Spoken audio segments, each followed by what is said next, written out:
Hey everybody, it's GauntletX, and welcome back to some more Magic Arena. And today we're going to be playing another Arena Cube Draft. If you've never done a Cube Draft before, this is a special format very similar to a booster draft, but instead of drafting three boosters of the same set, we're going to be drafting from a curated list of the strongest cards on the entirety of Magic Arena. So we're going to see a million rares and mythics in the majority of these packs, a bunch of strong cards from sets spanning the game's entire history, or at least the history of any sets that have made it to Magic Arena. So really unique draft format where our decks play a lot more along the power level of constructed decks that you would see in Standard or Pioneer or something, instead of the power of your regular draft deck. So a cool, unique blend of kind of constructed and draft. Now, because there are so many rares and mythics in the cube and all that, this is a phantom event. We don't keep anything that we draft today. It's strictly a for fun kind of event where you are playing and competing just for those prizes on the tracker.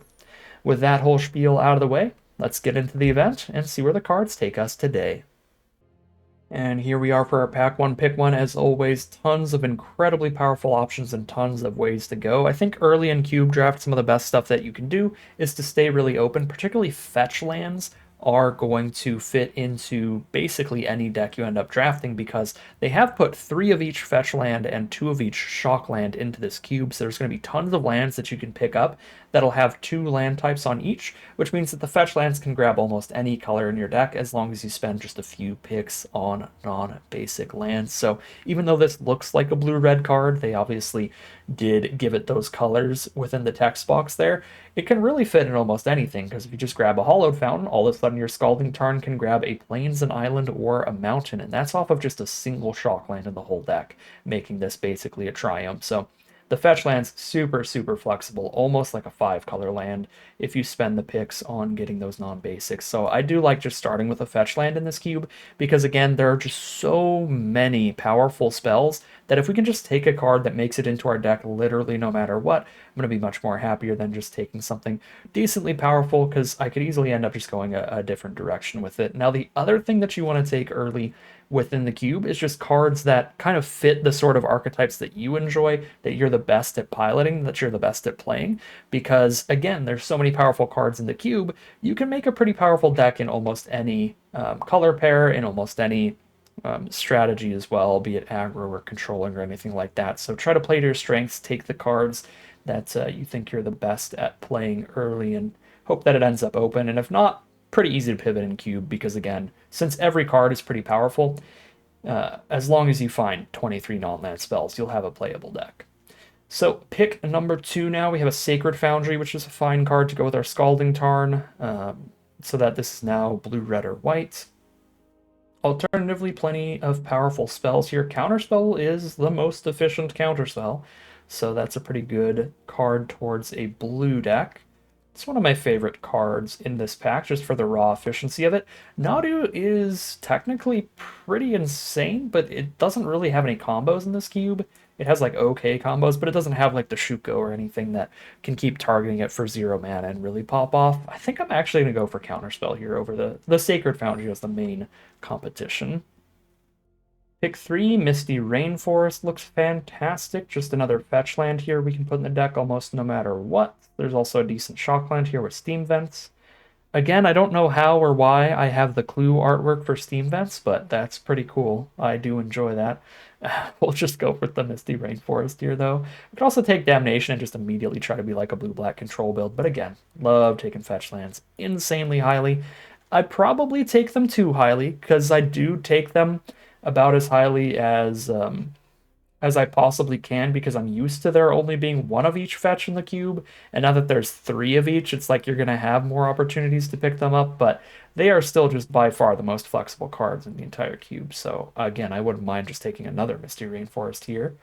Epiphany, Seed Shark, blue's looking decently open to go with our counter spell, so we could also like lock in towards that. Treasure Cruise is actually probably a lot better this time around now that there's so many fetches. You know, I already have two fetches in this deck. Like if we wheel the Cruise, we get the Delve a ton with a triple fetch start. Lightning Bolt, one of the most efficient removal spells here, and also just incredible if you're an aggro red deck like mono red or something. I'm actually going to go with Epiphany here. Let's see if we can be some blue controlling build this time around. Pick number five. Burn Down the House is another fine board wipe if we want to go blue-red control. Jetmir's Garden is great with fetch lands, so we can get a Mountain Forest and Plains at the same time off of either our Misty Rainforest or our Scalding Tarn. Obviously, I'm mono blue right now, but just having this make both of our fetch lands incredibly good fixing does seem quite valuable to me to maybe even take over like the Overlord as the best blue card here. I'm going to go for the Jetmir's Garden here. I'm still going to stay a little open because that's just such an incredible piece of fixing alongside these fetches. Pick 6, we can take a Lutri here, which is pretty cool. If we end up in blue or red, it's incredibly playable. The only cards in the entire cube that there are more than one copy of are lands, fetch lands, and shock lands. So Lutri can always be in your companion slot, essentially giving you an 8-card hand at the start of every game. Now, it's not the strongest 8th card to have in your hand, because you have to pay the companion tax. So it's a 6 mana, 3/2 that copies one of your spells. Not the greatest rate at all. A pretty mediocre spell, but just being up a card, even if it was like a 6 mana 3/3 with no text, would still be a decent start to any game. So I do like Lutri in the companion slot if I'm ever blue or red. Pick number 7, we now have a Zagoth Triome here, which is fetchable off of both of our fetch lands, so another incredible piece of fixing. Dig Through Time is great card draw, though, towards our blue controlling start in terms of our non-land cards we've taken. But I'm going to grab the Triome here. I mean, this Triome is also even better for the non-land spells we currently have, right? Like, we actually have some blue spells here. We don't have any red, green, or white for Garden. So pick 8 now. What is Weave the Nightmare? Usually, if you see an alchemy card in the cube, it's probably pretty nasty. 1 a blue and a black. Choose 1. If you control a non-land permanent you don't own, as you cast it, choose 2 instead. That's really flexible. Okay, so -5/-5, so it's a removal spell, or counter a non-creature spell, or heist an opponent's library. That is, look at 3 cards from their deck at random and steal one of them. That seems really good. I think I'll take Weave the Nightmare here. Pick 9. I don't love Darkstar Augur in more controlling decks, because we're going to take a lot of damage from this. We're not going to have a lot of life gain. We can shoot ourselves for 6 with this. Cold Steel Heart to ramp into big stuff is fine, kind of mediocre, though. We could just take Graveyard Trespasser or Perforator Crocodile here. I'm going to take Perforator Crocodile. I like the big board wipe attached to a giant crocodile at 6 mana. Yeah, blue-black control looks like a spot we can be here. Deep Cavern Bat, always annoying hand disruption. He's fine. Pick 11, Thoughtseize, more annoying hand disruption. Keep them off their game plan. Brainstorm a little better in the cube this time around now that there's so many fetch lands than it has been in the past, but I still think I like Thoughtseize over it by a little bit. Pretty easy Treasure Cruise. I'm probably going to end up with a couple more fetch lands by the end of this draft just because of how highly I draft them. And that's going to make the delve even easier than normal.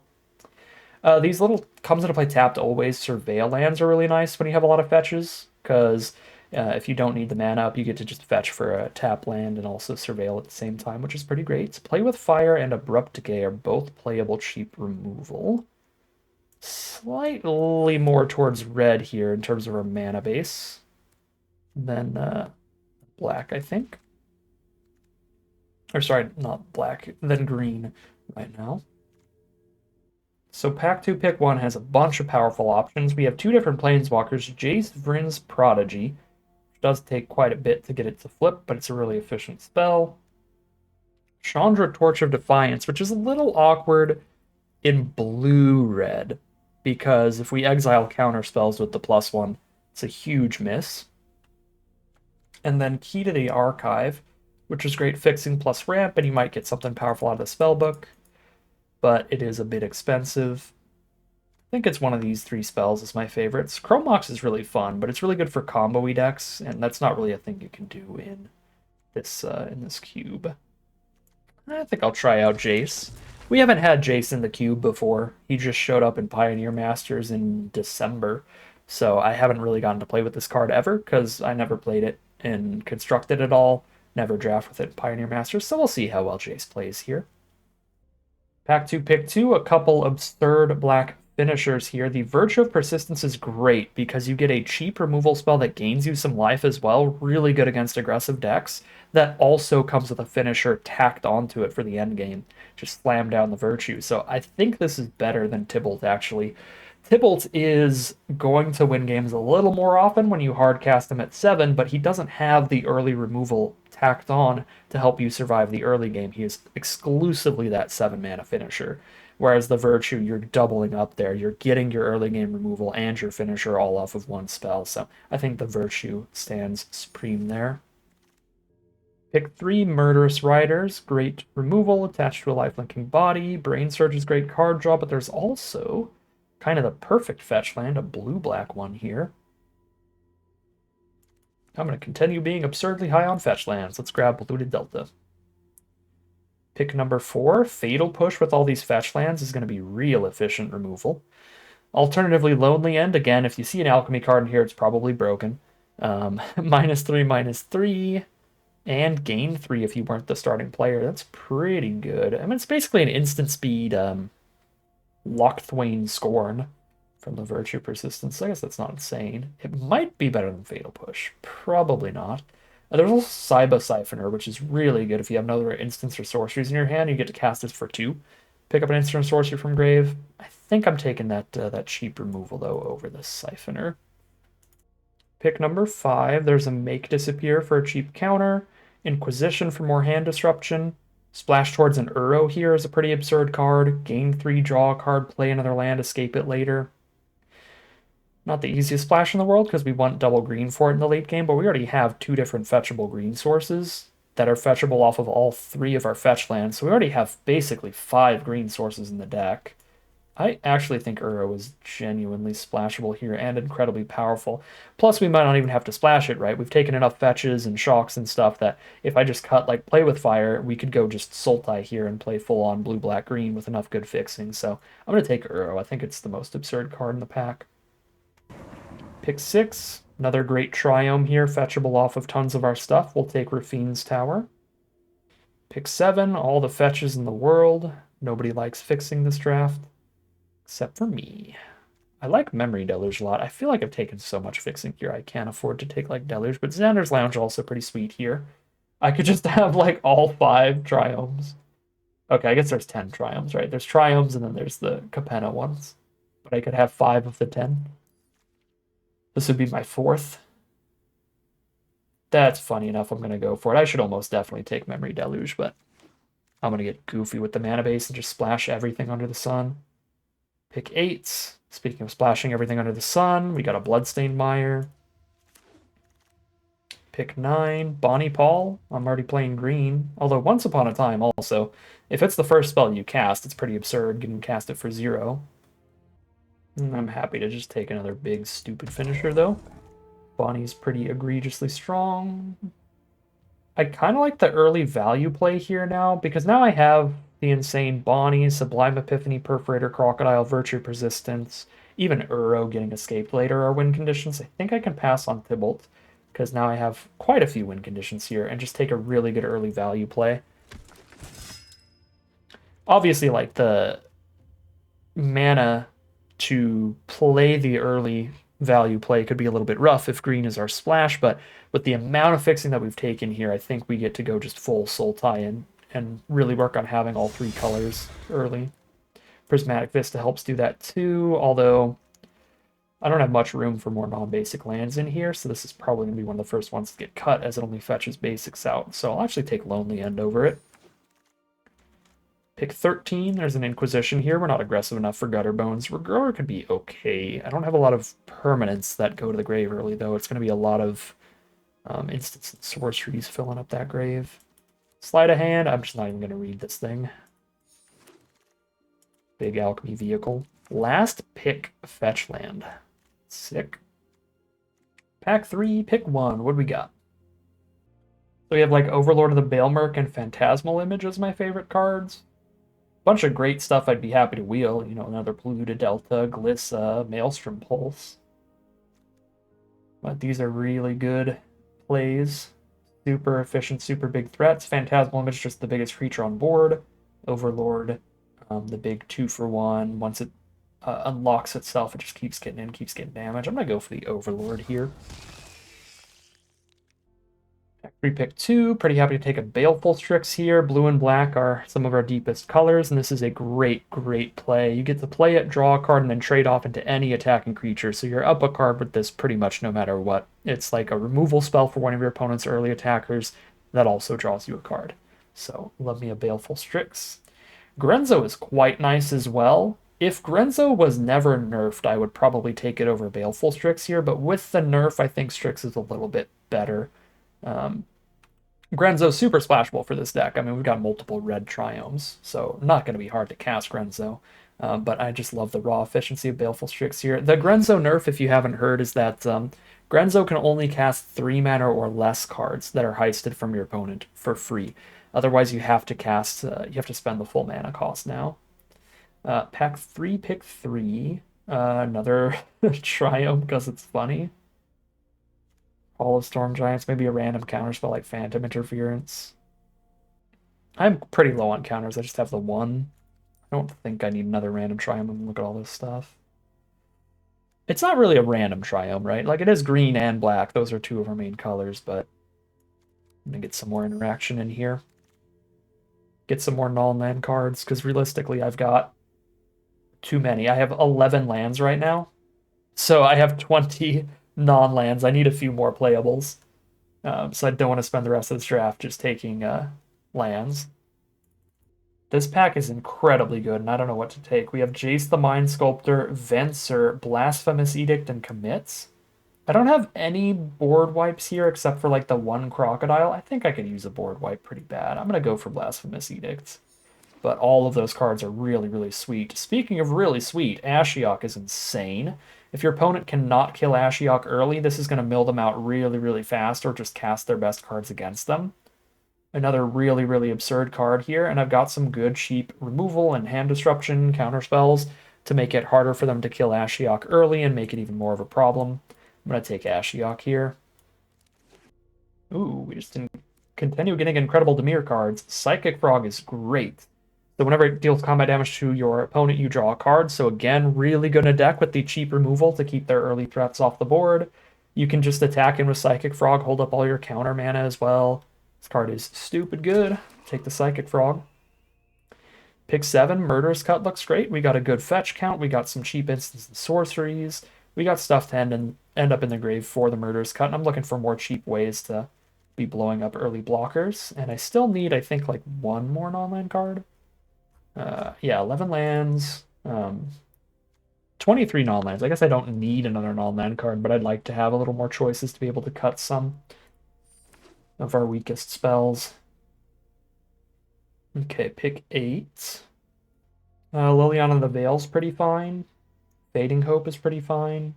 Underground Mortuary for green-black fixing that also Surveils is fine. Triome obviously good. Lots of good options here, but I'll take Liliana.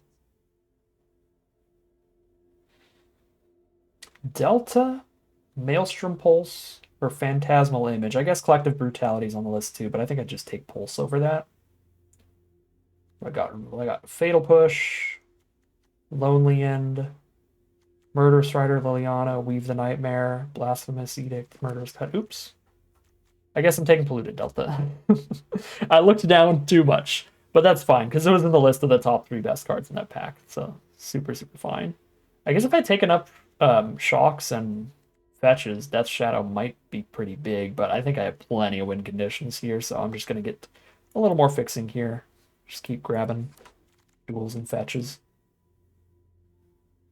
Pick 11, nothing. I mean, maybe Splash of Thragtusk, probably not. Pick 12. Ooh, I'll take Venser actually over the completely off-color Triumph. We don't need the red or the white from that.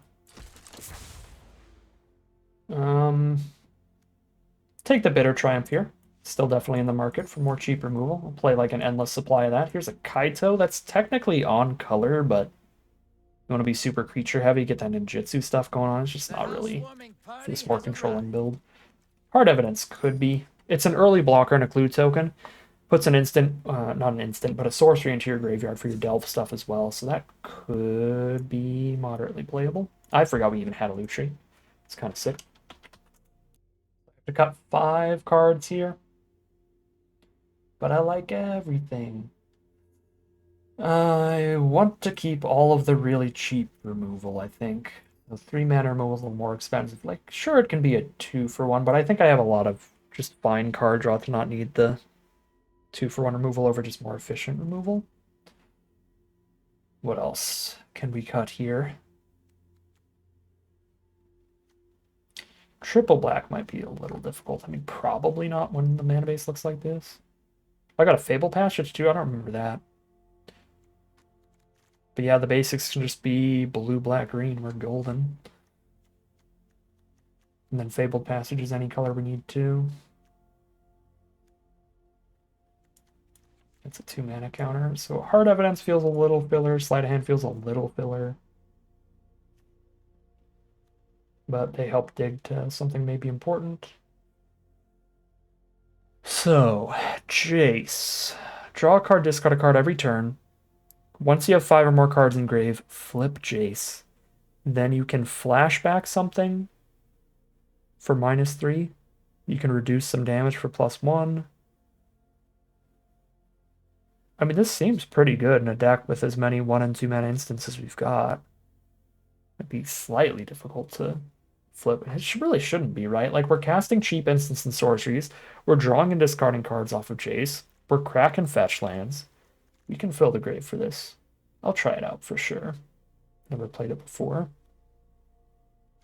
I like all these 2-drops. I like the Uro. I like all of the creatures a lot.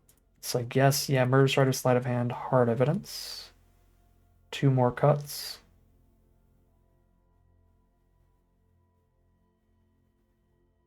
Really do want to cut more creatures over anything else.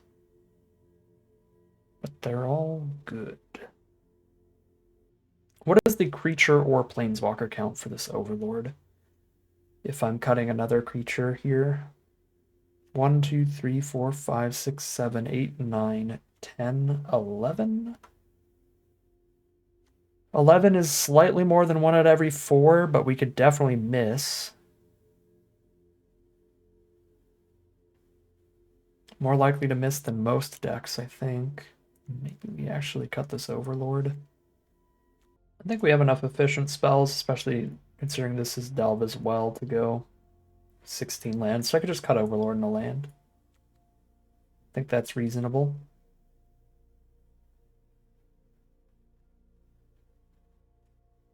Yeah, let's do it. Drop Overlord. Drop something really off color here. Blue, black, green, that's perfect. Red, green, white. Okay, that's not. Blue, black, that's good. Blue, black, that's good. Green, black. Blue, red, not really. Black, white, not really. Could still keep these in to be able to fetch out Surveils. But then, I mean, there's a real cost to running tap lands, especially if it's just a 1 on-color tap land. So I don't think I want to. This is 17 lands. Much deeper on the blue and the black than the green. So I think I like triple island, triple swamp, and a forest, but we will double check where all of the dual lands lie here. So blue sources. Every single fetch land can grab blue, even Bloodstained Mire, because Bloodstained Mire can grab the blue triomes, because they're blue-black. So, this is 1, 2, 3, 4, 5, 6, 7, 8, 9, 10, 11, 12 blue sources. This is 1, 2, 3, 4, and all these can also grab black. So 1, 2, 3, 4, 5, 6, 7, 8, 9, 10, 11, 12, 13 black sources. And for green, we have 1, 2. Again, because of the triomes here, right? If we can grab blue or if we can grab... yeah, we have the Zagoth triumph. So if we can grab blue or black or green, then it grabs green. So 1, 2, 3, 4, 5, 6, 7, 8, 9 green sources. Yeah, this is what is so incredible about fetches and triomes and fetches and shocks and all that. It's like we are a 3-color deck with basically an average of like 10 sources of each color. So I am super fine with that mana base. We will call it a deck here and hop into the gameplay. Oh, I do still have to cut a land. I will cut the swamp here because we had more black than blue sources, and they're close enough to be pretty much even here. I don't want to cut more blue. All right, here we are on the play for game one. Very controlling start here. We're just going to be looting off of Jace, countering whatever they're doing early, and then board wiping when it gets too far away from us. We get to grab our Zagoth Triumph right off the bat. So a shell with all of our important colors.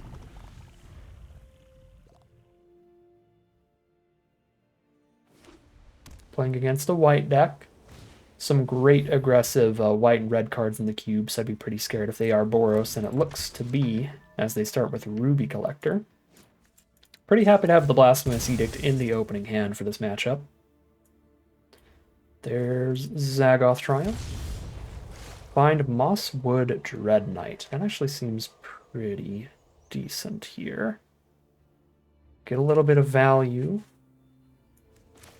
And don't even commit too hard to the board while still being able to maybe start trading off. I still like Jace as well, though. Right, because I can try to flip Jace before the Edict or get removal thrown at him.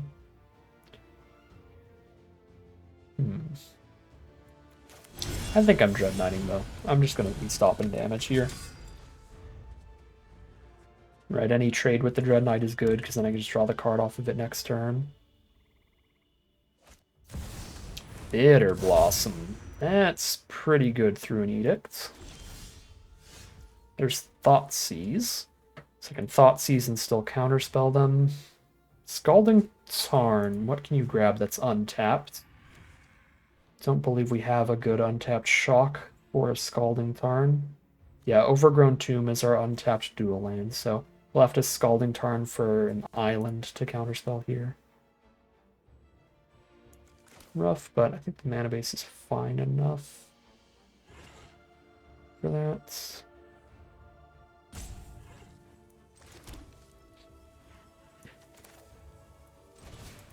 Let's see what they got. Kaya Ossification. Alright, so their hand sucks. They got 1 exile removal spell. I'm just going to get rid of the Planeswalker here. And then I just have the counter spell for the exile if we need it. They don't even have red for this Ruby Collector. So they're just waiting for enough Bitter Blossom tokens to attack and get the Mox, and then they have red. I suppose. I think I'm still might be bold to attack here. I mean, I only take 1 extra damage for attacking.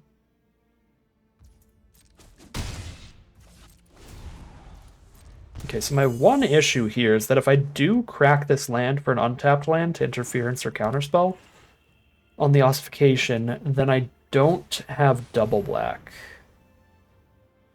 Yeah, so Blade Splicer. I am 2 land draws away from Blasphemous Edict, and if I don't get to it, that Splicer is going to be shredding my soul fast. I think I'm going to just cash a counterspell here.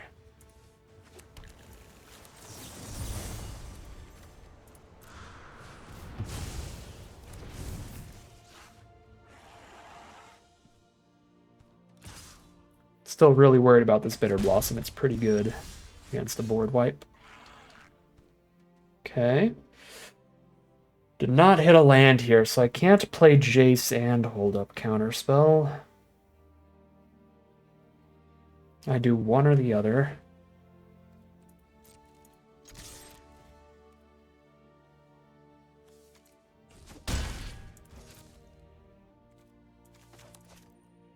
I think I have to hold up the counterspell, because if I just run out Jace, they just ossify him.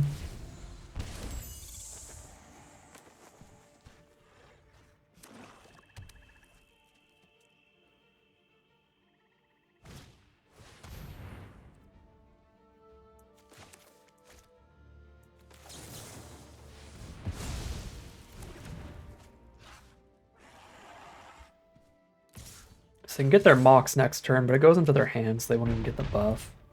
And they have more than enough mana right now.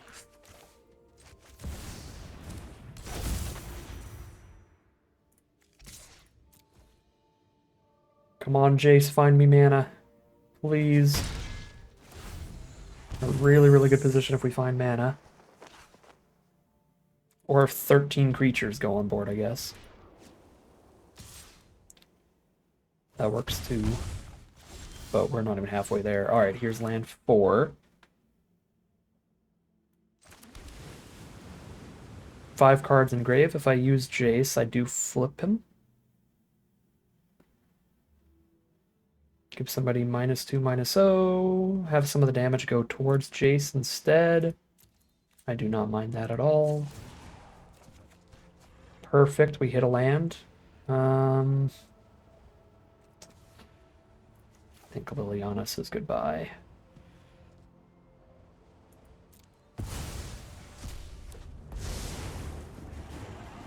Minds are fragile. Hold them delicately.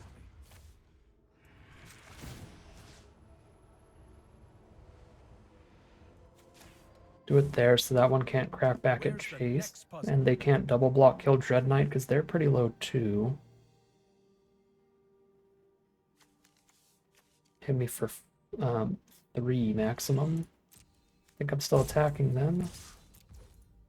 Because they have to take 1 every turn. Alright, so they're just going to soak up 1 of the trample damage. And we get to permanently kill that fairy. I like that. No instants to hold up, so I'm putting Lutri in hand. We're grabbing a Triome here.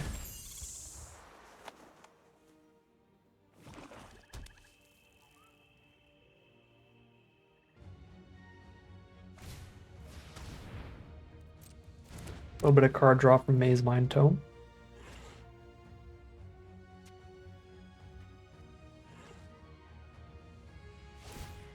They're digging. Probably go Edict and then Bonnie Paul on the empty board. Sure, no, I can definitely go Edict. I guess I don't get to recast Dread Knight now. It'll just be stuck in my grave, but that's fine. Alright, they just have a land and a Mox in their hand. Got the Mox out for the Ruby Collector, though, to be able to buff the whole board, so we definitely have to kill the whole board. Next turn.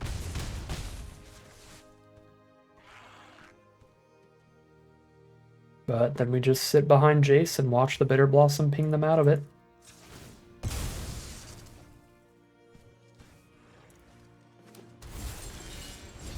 Ooh, or start milling them out with Ashiok. Yeah, we got multiple strats that work perfectly fine here.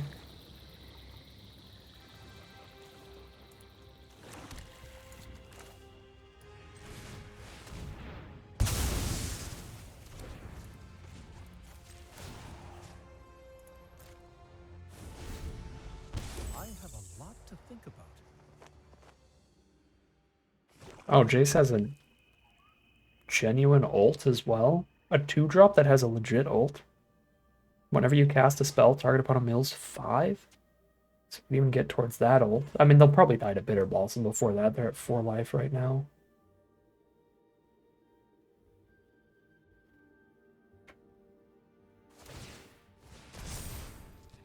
If I draw land, we'll probably Bonnie. We get the reach blocker off that.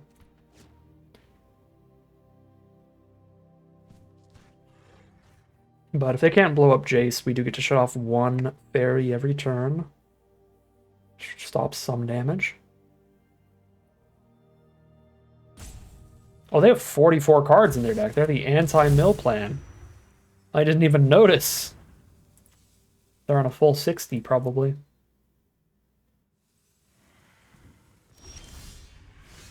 Uro. Alright, well, I mean, it's not the land for Bonnie Paul, but that life gain is still a massive deal. And I can escape Uro if I find another green source. Ooh, a life linker, also a huge deal. Well, come on out, Deep Cavern Bat. Sure, hit the Journey to Nowhere to keep the bat around. We are vibing over here. Every problem has a solution. Pretty locked in for the Bitter Blossom kill on our opponent.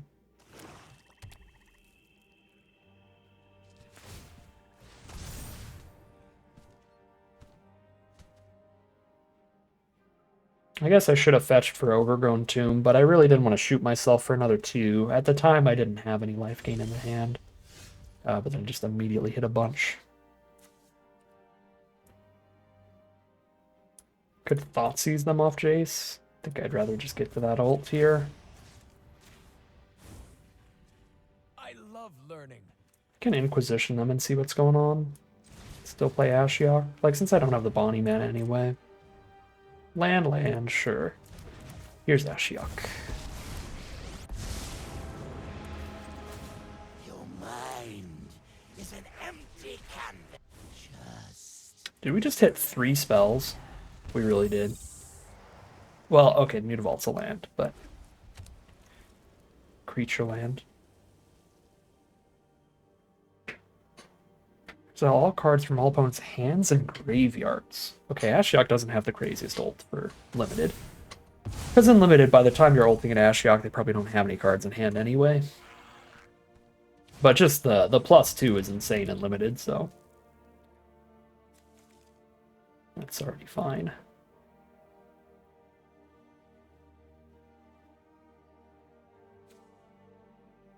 Whenever one or more creatures controlled die, create a food token. Ooh, so they got life gain coming in hot here. They also gained life off something else that I just completely didn't notice, because they were at 4 life earlier, so I missed them gaining life at some point to something. So I thought they were at 4 life earlier. That could be crazy.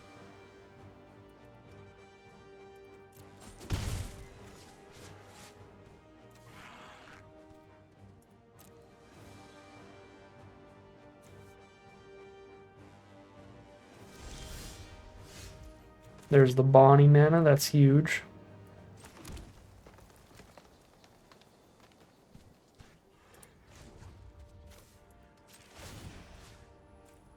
I mean, are these abilities really that important? Can I just ult here? 8 life? I think I want to keep reducing 1 flyer every turn. What a refreshing. Put a creature out. Intrepid Adversary, get another lifelinker. It's on the ground though, and it's only 1 toughness, so it trades into a fairy. Gives them a food when it does. I'm just gonna keep milling.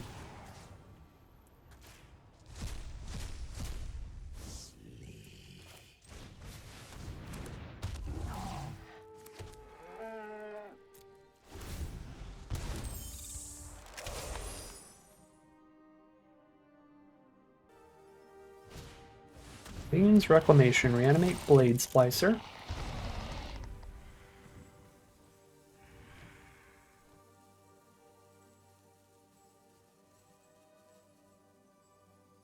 Still at 8 life. I'm not the safest player in the world over here.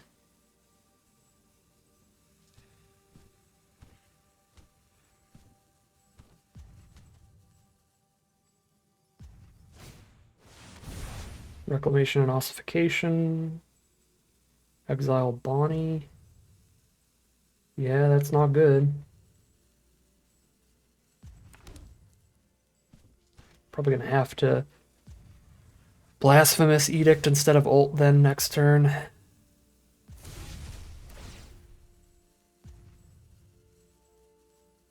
Oh, creature or planeswalker. Oh, okay, they just hit the creature anyway. That would have been mega bad if they hit Ashiok there. Journey to Nowhere is creatures only, so I'll give them that back. Since I'm gonna have to Edict anyway, I'll block with the bat and gain 1 here. Don't love that they'll have that to use against our Uro, but I think we've gotta do what we gotta do.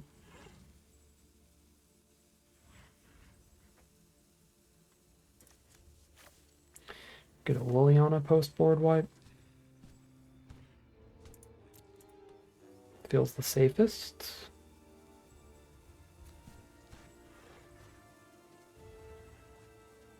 could also just keep plussing, because we also need to out-mill them here with their super chunky deck, and now they have their own mill engine.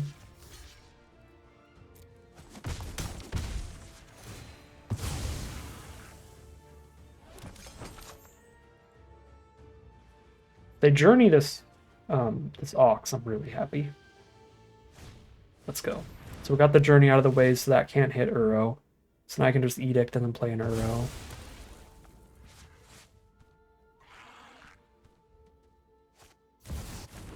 Yeah, I'm really worried their Scavenger's Talent is going to end up out-milling us.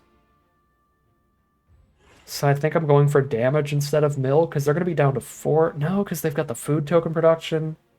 Every time one of the Bitter Blossom tokens dies, so we can't even, like, go for the damage kill. They are resilient over there. Alright.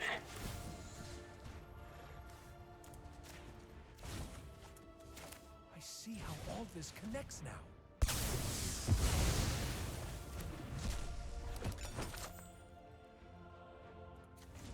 Yeah, I'm just gonna keep focusing on outmilling them then.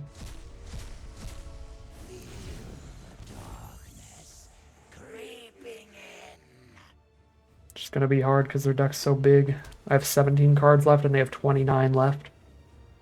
Scavenger's Talent's gonna mill us 2 every time they sack a food. And with the Bitter Blossom Talent, they get a food every time a fairy dies.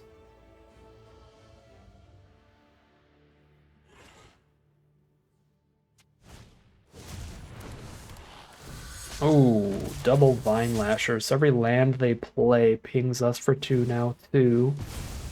Oh, good. They're sacking the food before upgrading the talent. Really, really happy with that. I think they just have not noticed the talent upgrades here.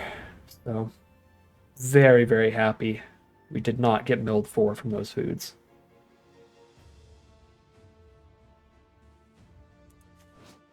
However, now they're going to start at the beginning of their end step. Sacrifice 3 other non-land permanents, return a creature from grave to battle for finality counter. I might have to ult Ashiok to exile their grave to stop that.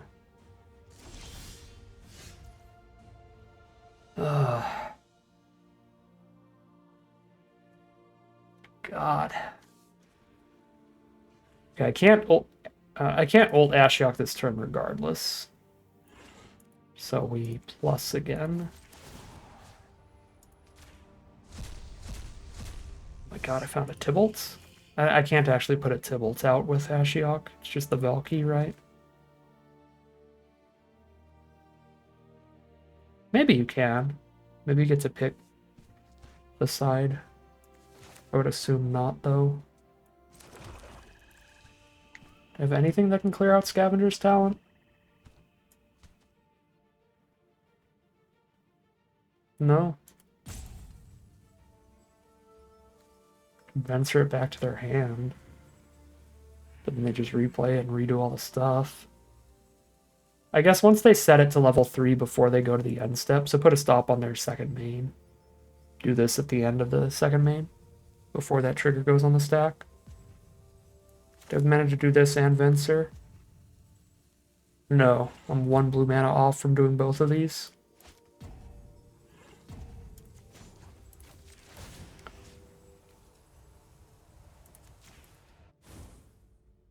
Every thought matters. And their grave's not that scary. They get, what, Harvester of Misery back?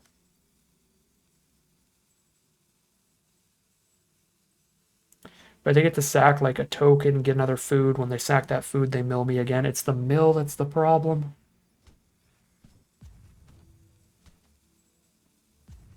I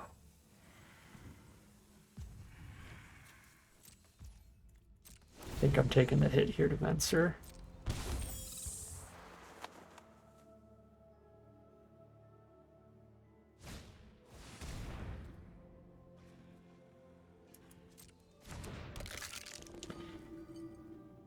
That hastes somebody back out from grave.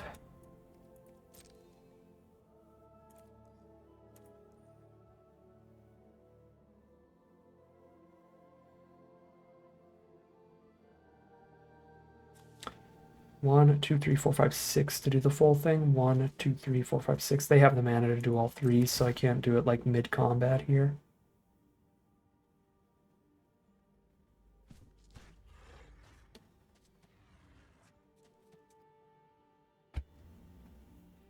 I feel like we might just lose game one because they're running 60 cards. The anti-mill. We have two different mill planeswalker win cons on board. But their deck is too chunky. Scavenger's Talon Bitter Blossom is, like, nasty as ever. As well. That's been the key thing keeping them around here.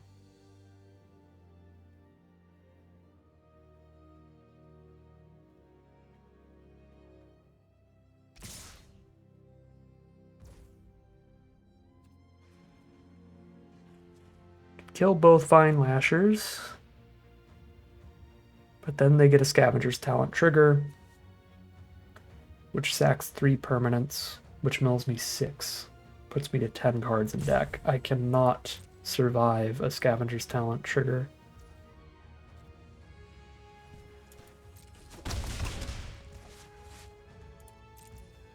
Pass to main. Pass to end. I cannot pass to end. I need to hit this before it triggers.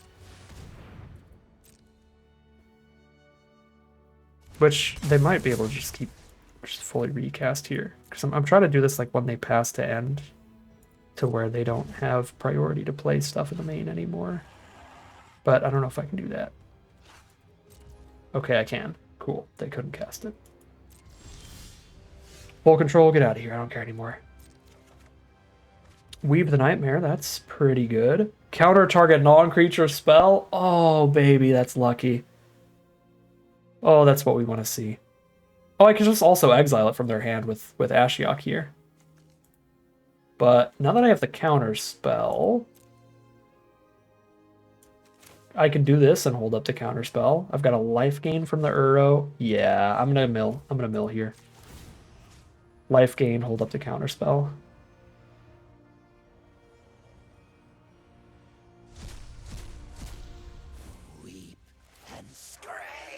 Blue, black, and 1. Yep. Blue, black, and 1 for Weave the Nightmare.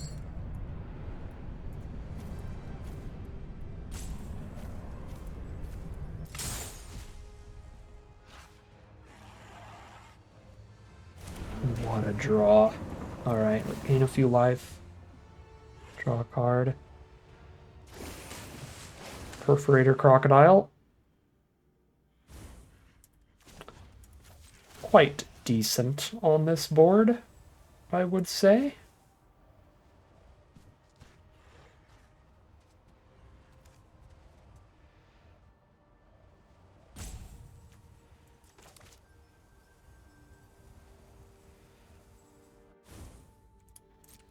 I guess instead of milling them, I could have put one of their creatures out and then I can double with Weave the Nightmare.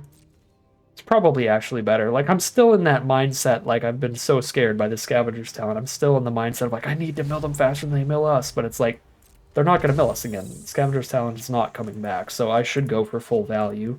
I should have spit out a creature here. And held up the Weave the Nightmare. Ooh. Maybe your end step, investigate for each opponent who lost life. When they sack the clues, they get 1/1 flyers. That's pretty good. Perforator Crocodile is pretty good against it, though. And that will survive, but they'll start taking 2 every turn from it.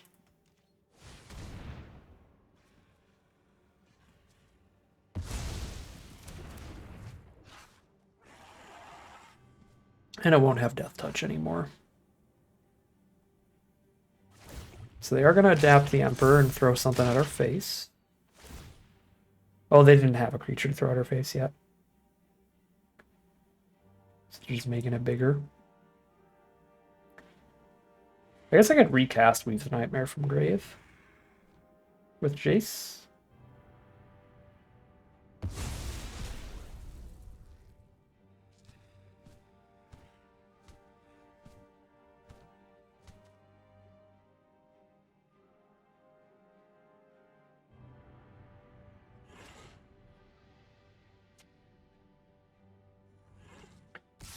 They have an Emperor and a Tesa that will both survive the stab wounds. So they're going to take 4 at the start of their next turn.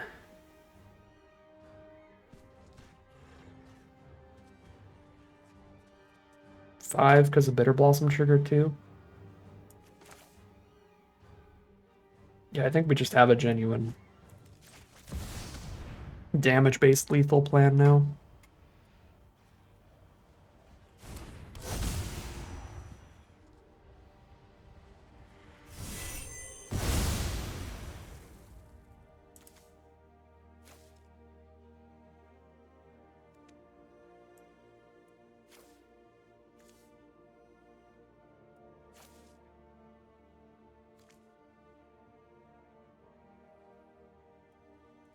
I'm just going to see what happens if I try to Tybalt. Tybalt's 2 mana value, right? Valky's 2 mana value. Okay, it's just Valky. I thought I'd check, because we're in such a lead now anyway.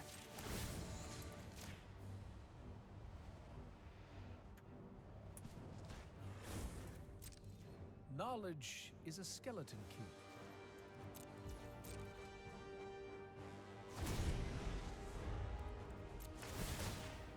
Ping ping. They've got 1 turn to get out of this. They're playing off the top, but they do have a draw 2.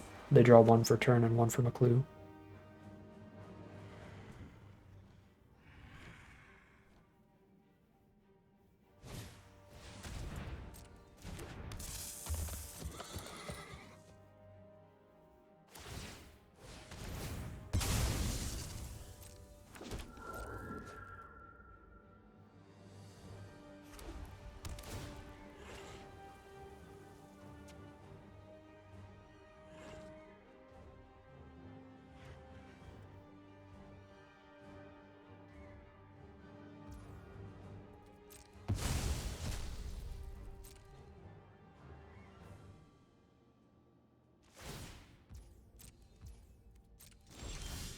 Alright. We can pass the turn and they just die in their draw step. Solving mysteries is my specialty. Or in their upkeep. Long game there. Our opponent had a great grind fest going with Bitter Blossom plus Scavenger's Talent for all that food there to counteract us trying to win off of the Bitter Blossom pings on them. So that pivoted us over to the long game Planeswalker value plan, but we had Ashiok plus Jace on board to accomplish that, and they carry us to victory there. Definitely made a few misplays there. I could have played their creature out and then Haunt the Nightmare and done a 2-for-1 and a bunch of stuff like that stacking up, I think. But we still find the victory in the end thanks to the very powerful Planeswalkers. We are 1-0, and now it's time to start off game number 2. We've got Flooded Strand to grab at Zagoth Triome.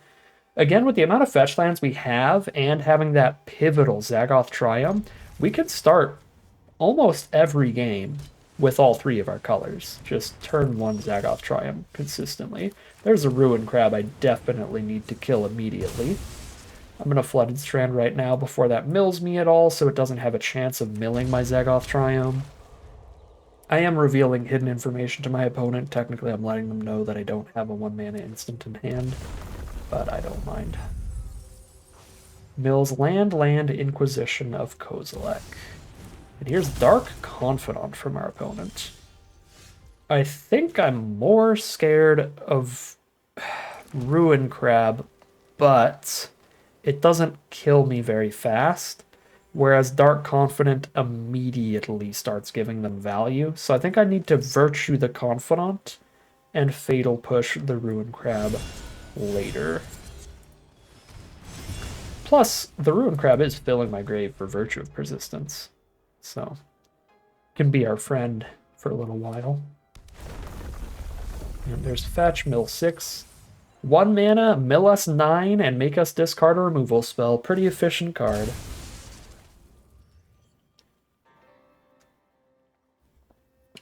But if we can use that mill 9 in our advantage, we're going to be super fine with it. Like, I've got an Escape 5 card in hand. Got a Virtue of Persistence waiting in exile.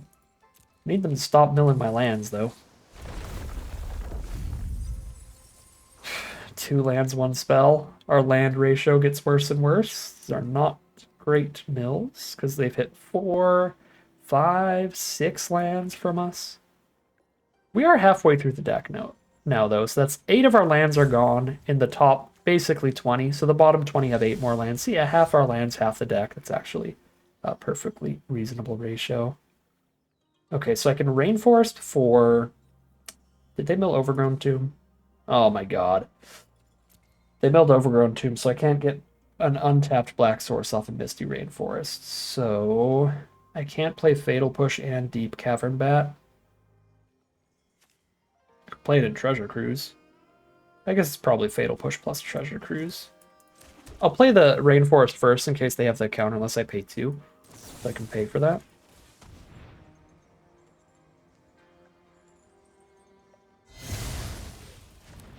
Cool. I don't think they milled all of our islands, did they?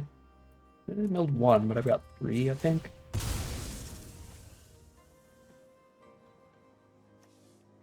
Okay, so I have a green, a blue, a black. I've got double green. I don't have double black yet. It's worth it to do that instead of treasure cruising here. If I treasure cruise, I have 4 cards in hand. Discard treasure cruise. So I have 7 in hand. I don't have to discard the hand size. I'm going to treasure cruise.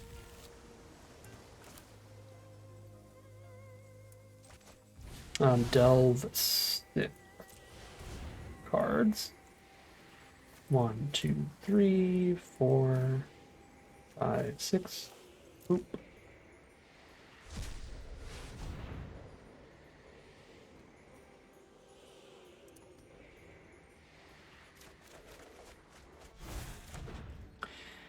None of those 3 are lands, but that's 3 cards closer to finding the lands.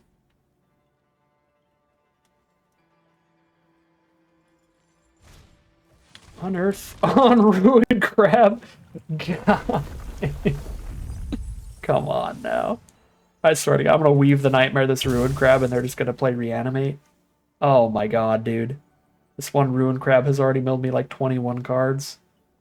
Because it's a fetch land this turn too. Good grief.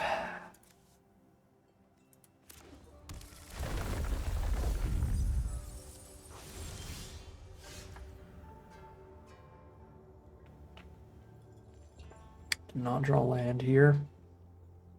9 cards left. It's gonna be a difficult one to win.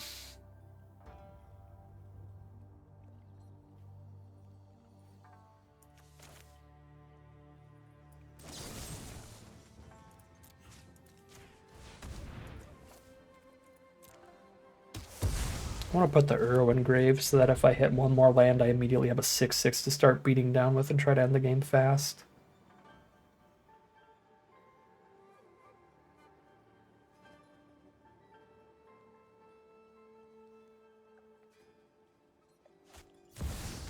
Crucius, also a big problem.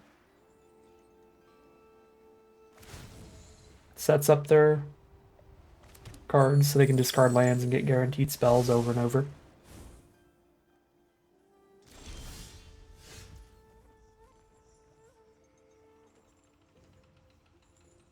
I have got to kill Crucius before it draws any more, so I'm gonna have to weave the Nightmare here.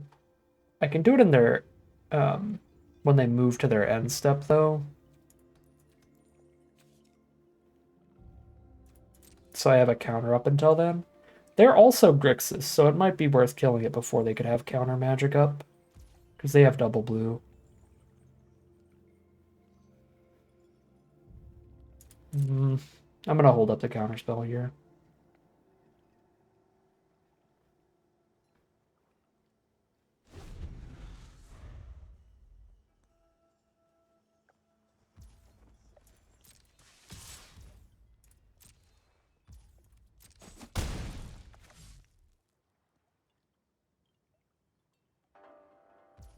They're just going to move to the end step. Alright, we try to kill it then.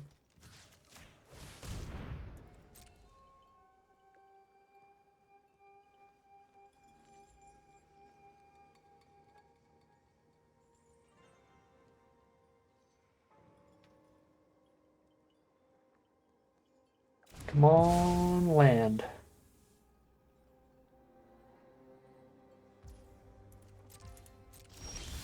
Let's go. I'm not playing Jace. I'm not drawing and discarding here. Not casting Ashiok when they haven't had to cast any counter spells.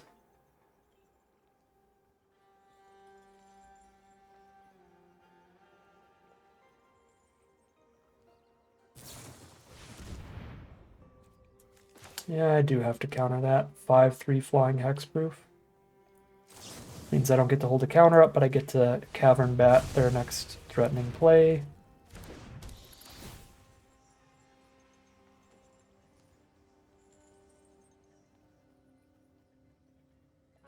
Removal, Malcolm. I can make them cast Commit instead of Murderous Cut. Which gives me another card in the deck to mill out more slowly.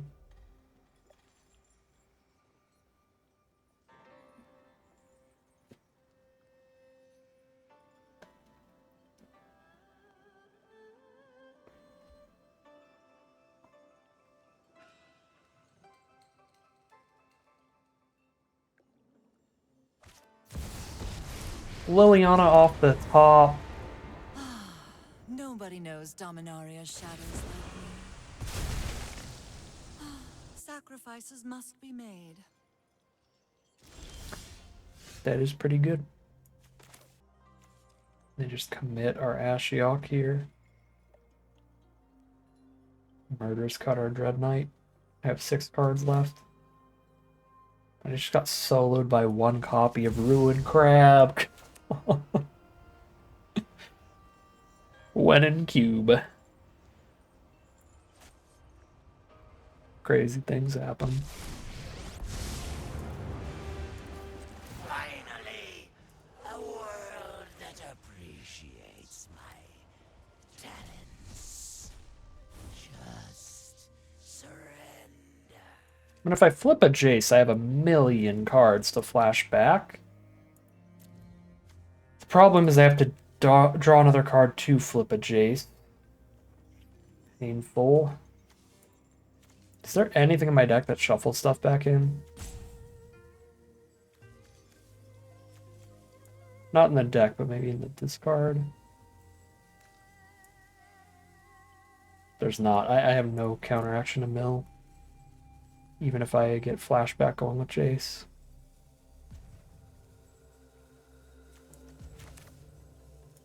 Alright, I'll just play the Dread Knight.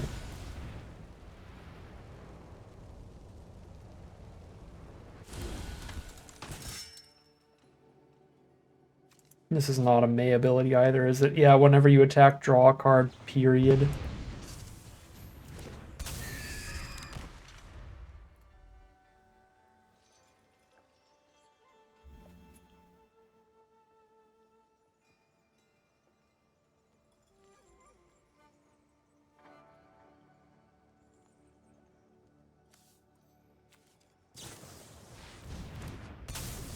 Iced me with like 5 cards left in my deck. And that's also off the top.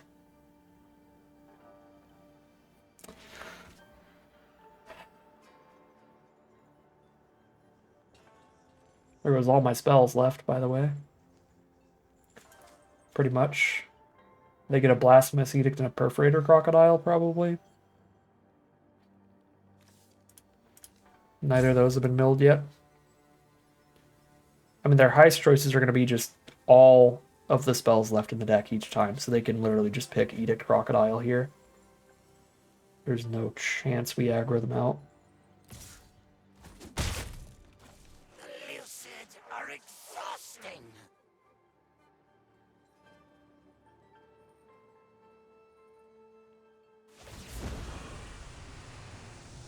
You won't be outsmarting me. 4 cards left. I can't draw off of either of these things.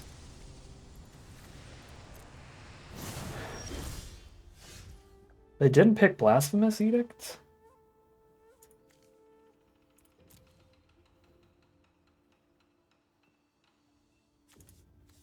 So Perforator Crocodile And then our Liliana of the Veil.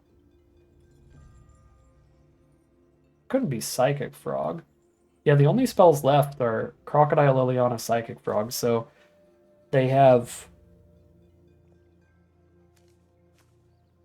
because I still have the Edict, they have Perforator, Crocodile, and Liliana.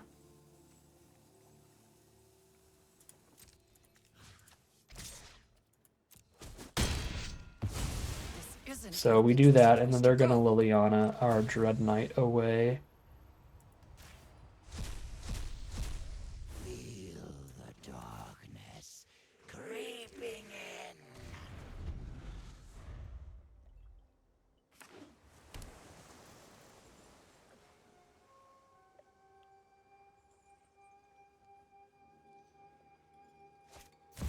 Yeah. This is my home, and I don't I appreciate mean, if I had more than 3 cards in my deck, I can win the long game, One of usually your with friends Uro has Bonnie to Paul, leave. but Ruin Crab just completely demolished me. Like, yeah, we have all the tools we need to kill all this stuff if I don't mill out, but I just mill out. They did take Psychic Frog, interesting. Okay. This is so tragic. I just completely mill out here. Because, yeah, now they're sitting on a Cut and a Liliana.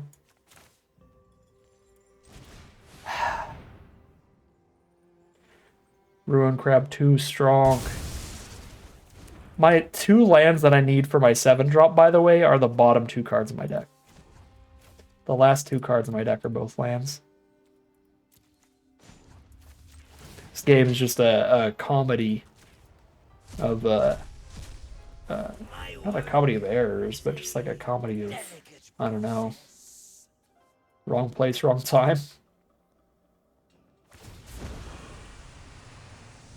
Don't overthink things. Well, I know I'll have Perforator Crocodile. Well, no, I actually don't have triple black. What lands are left in my deck? Fabled Passage or Fiend's Tower? Oh my god, one of the 2 lands left in my deck is Fabled Passage, so I'll never have 7 mana?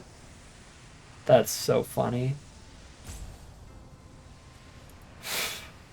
And they're both tap lands, so I can't play Bonnie next turn regardless. Yeah, there's nothing to fetch with that. Again, nothing out of their deck stops me from milling.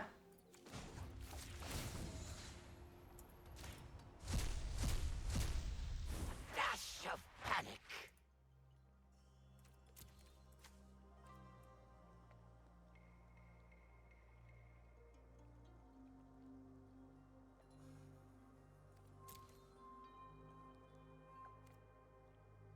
Obviously can't Uro.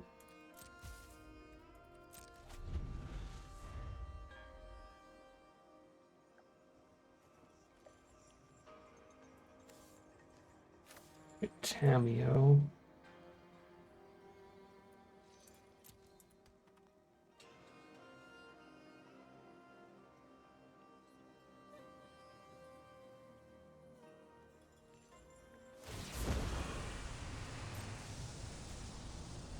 You won't be outsmarting me.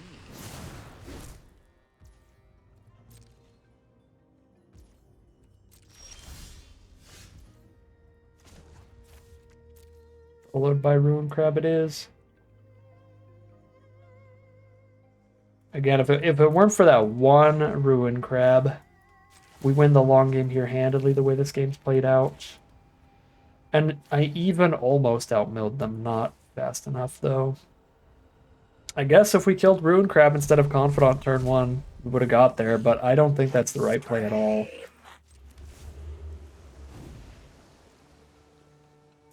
Obviously, with perfect hindsight, it is.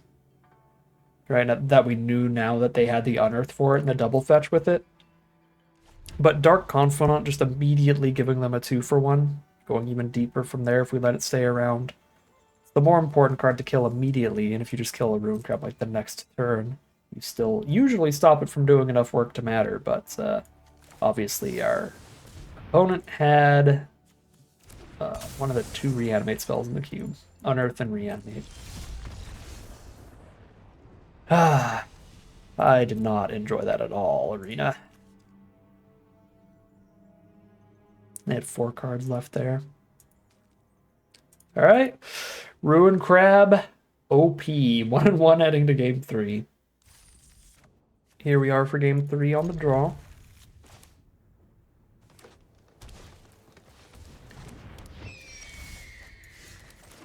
Why I gotta be on the draw against turn 1 birds. Got the fatal push for it though. Okay. Go Strix, hold up interference in the future. I like how Strix plays against green decks. And I like drawing cards. Might be greedy though. Might be better to use the bat there. But yeah, it's pretty good against Wayfinder.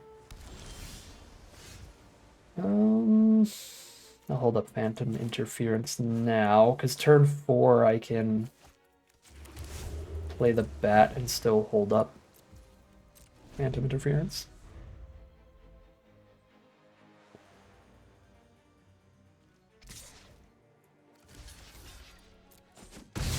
Great work from Baleful Strix. Draw a card plus kill a creature, as you want to do. Now we counter a World Wagon.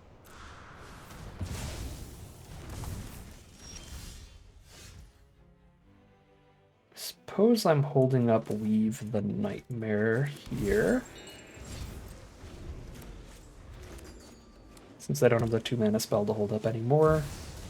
Sure, I'll counter a Jace.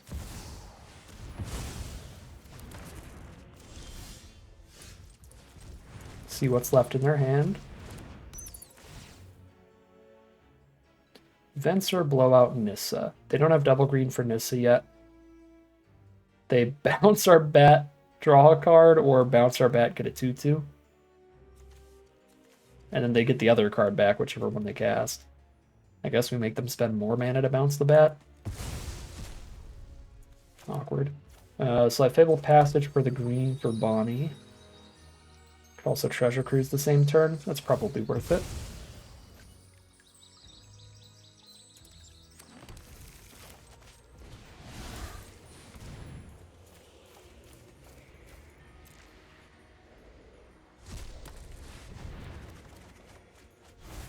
Sick. Might be able to Thought Seize the Nissa before they hit the second green.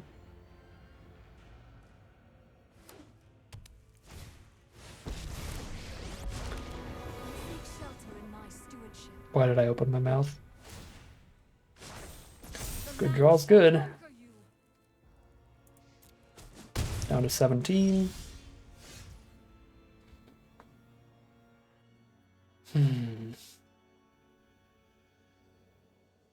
Venser can kill the Bonnie token.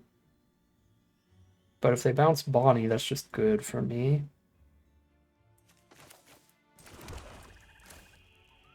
Yeah, Bonnie's our best way to eliminate this Nissa pretty quickly.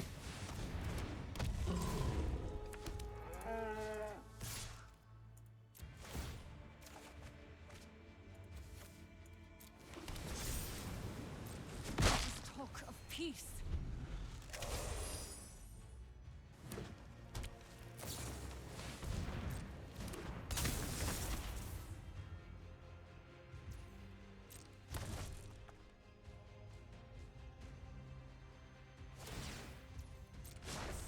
I mean, I guess they could lose one of their lands and a Venser to kill Bonnie. That looks like the plan. We draw any removal, that is our plan. Perfect. Kill a land seems awesome here.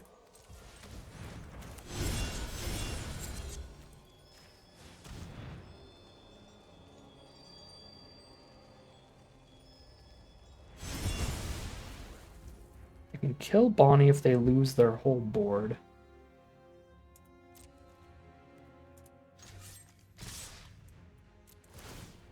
And then they have to make another land a creature. Oh my god, Bonnie picks up fetch lands from grave. That's one of the dumbest things I've ever seen.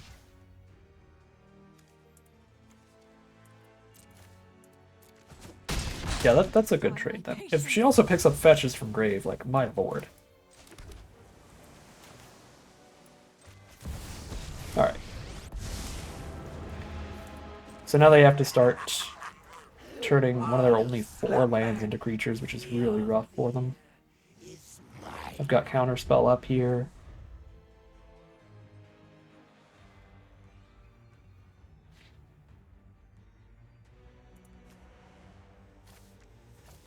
Not the greatest creatures off Ashiok, but they're still over it. They scoop them up there, and we are 2-1 heading into game number 4. Here we are on the draw again for game quite a bit. I got a bunch of 2-drops in the hand, so I can actually go Inquisition into 2-drop and then turn 3 play another 2-drop in my tap land. Let's Inquisition turn 1 immediately. Sorin or Nissa? Those are both an issue, but the Nissa, they already have a bunch of mana. When does Nissa flip? If you control 7 or more lands, I have a long time to kill Nissa, so I'm just gonna get rid of the 2-drop. No Sorin.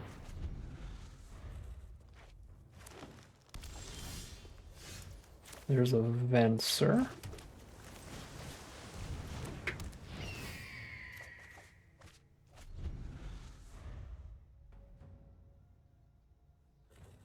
So they just play Nissa, we play Virtue on her.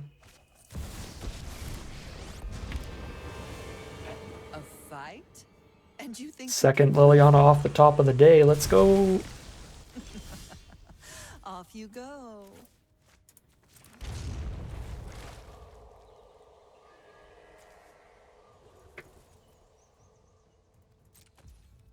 Could triumph this Liliana, but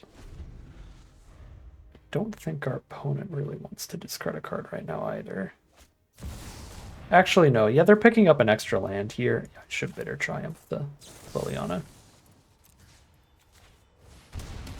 Because they can do each player discards a card and they just discard their bonus land they got off Nissa. That's probably not very relevant at this point. They already have 4 out of the 5 mana for Gitrog. One of these 2 is a land, and then this is just an extra. Okay. Tap land's a little rough here. I think because we hit a tap land, we are not going to kill Nissa immediately. Because I need the counter for the Gitrog.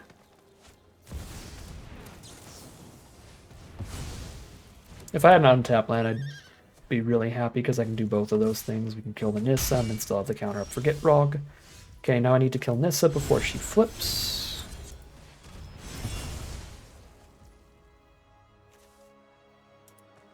Haven't drawn a land this turn. Do I need to cycle Crocodile? Probably. I have enough powerful stuff without it, and I draw 3 coming up. Still no land for the turn.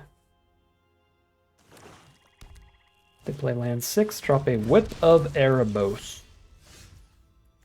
Which is not the most interactable thing for us in a blue-black deck primarily. We can't really blow up an enchantment artifact, so they get to keep resurrecting a creature each turn.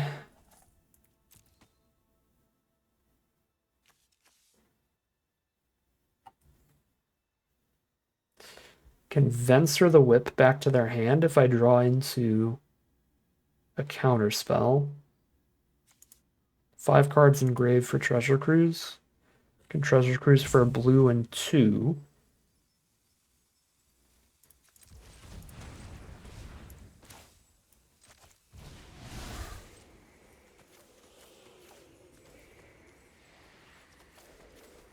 Yeah. Keep all the mana up for whatever I draw. Psychic Frog. I think that's better than holding up Phantom Interference right now, because Phantom Interference will still be relevant in the future, and if they just activate Whip, Interference doesn't do anything. Of course, 7-drop in hand holding up Interference would have been better. Well, I got the Murderous Cut for that. They still get a 6/6 of it. Create a token that's a copy of it. Oh my god, they get a 6/6 and still draw all the cards and everything? That card is wild. Phantom Interference is counter unless they pay 2, so I can't even Phantom Interference the Whip. I can Phantom Interference the Tyrant, though. and get Psychic Frog drawing cards for me. Epiphany's insane.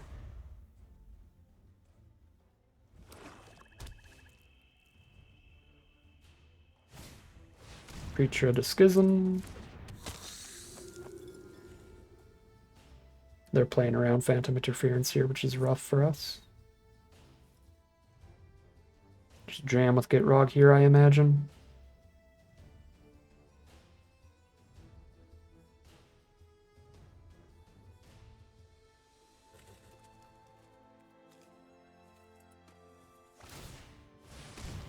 Yes.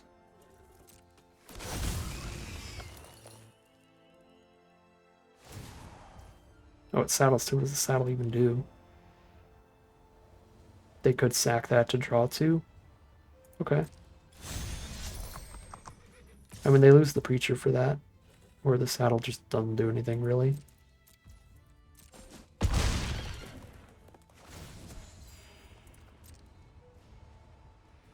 Okay. Sack Preacher, draw two is fine by me. I get to connect with Psychic Frog and draw another card. Get Rog is gone forever. That's just a Nissa and a Preacher down there.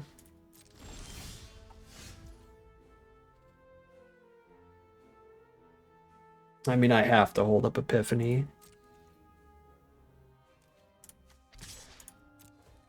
Just infinitely better than any other option here.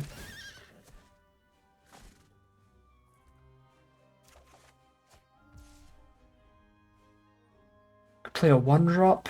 I don't have a 1-drop, so we play this tapped. Oh, I get to play Virtue Persistence and start playing creatures from their grave to keep them from whipping them?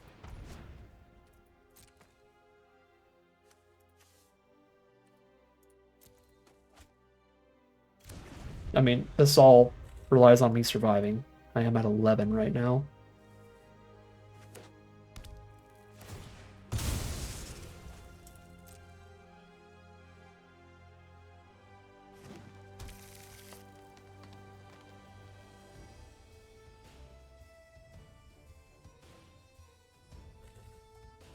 Yeah, I think they're just going to keep whipping around counter spells.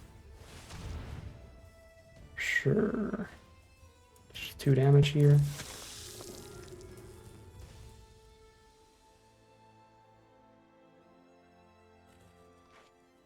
They draw a card, yeah.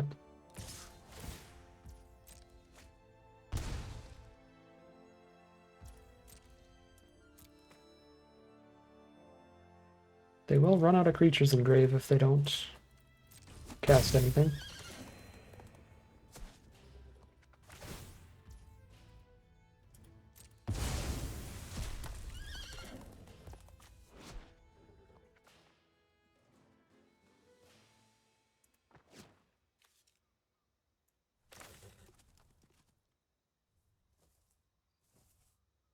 Think I cast interference here for the flyer.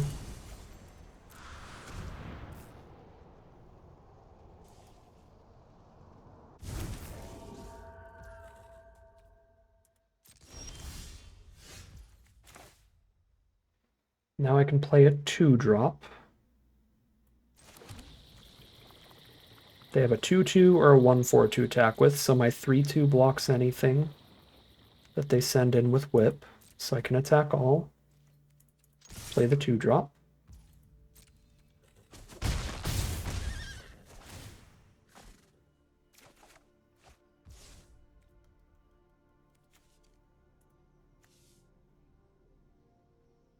Delta grabs an island for an untapped land. 1, 2, 3, 4, 5, 6, 7, 8. Yeah. But it grabs an island either way here. So I'm just going to grab it now.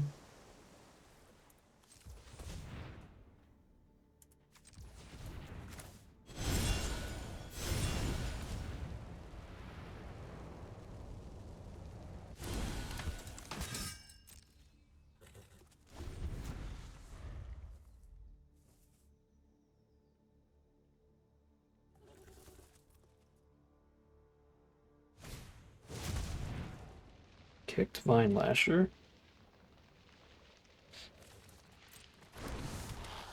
Yep. Did they gain life off those pinks? Yep.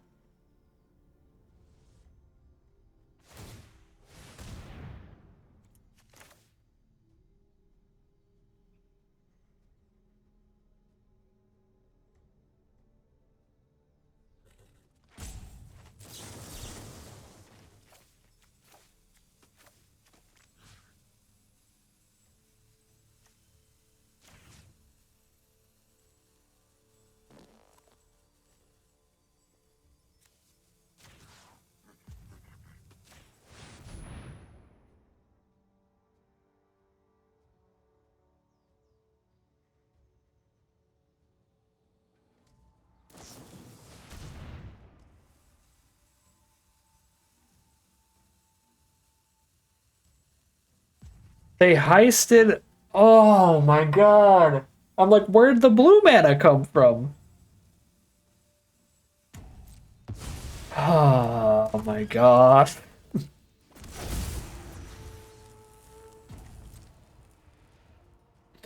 That's insane. Cube is so wild, man. I'm getting counterspelled by the Golgari deck. Alright. Rip. Does Nissa stay through Whip? It would leave the battlefield in exile instead of putting it anywhere else. But because she already just gets exiled, basically. That's ridiculous. She just stays? She just stays! I had no idea that's how that worked. If I did, then I definitely would have tried to Epiphany Whip, which I did, and it got countered. So I guess even if I knew how that worked, I would have done the same thing I did. Just trying to counter the Whip on Nissa. Oh my god. Well, they don't have reach, at least. Virtue and hold up. Murderous Cut. Could exile some cards to send Psychic Frog in as well, but then Murderous Cut has a little less delve fuel, and I might be exiling a creature out of the Virtue.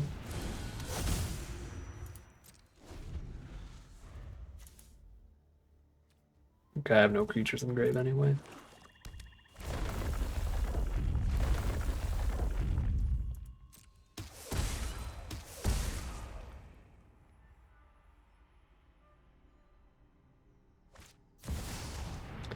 Yeah, I just got completely deleted by my own counterspell this game. I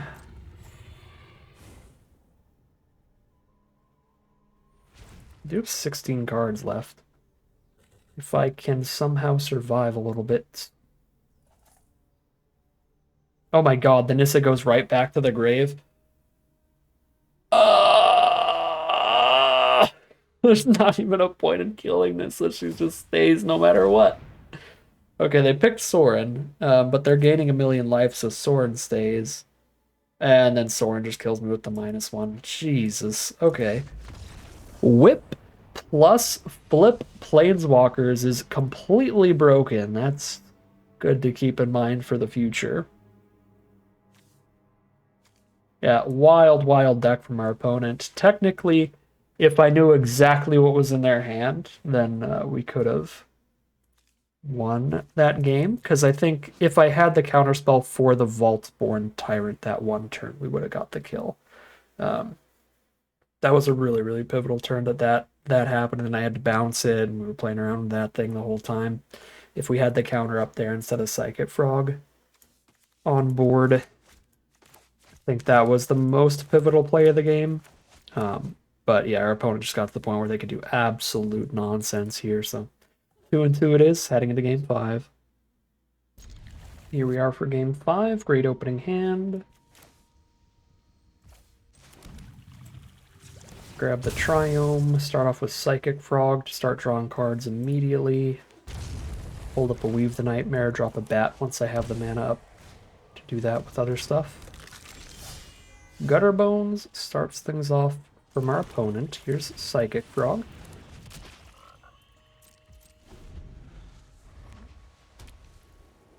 They're on Orzhov here, black-white, and they're very aggressive. Start with a Thalia.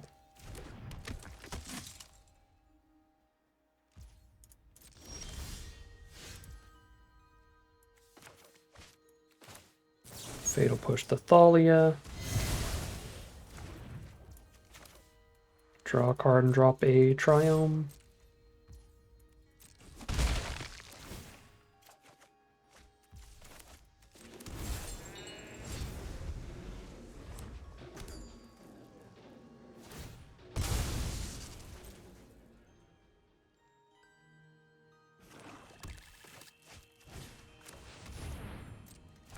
Evangelist comes with a ton of tokens for cheap. Definitely looking for our board wipe in this matchup. I mean, they're curving up 1-drop, 2-drop, 3-drop. Multiple creatures off one spell. Liliana is horrific in this matchup. Sanguine Evangelist plays around it incredibly well.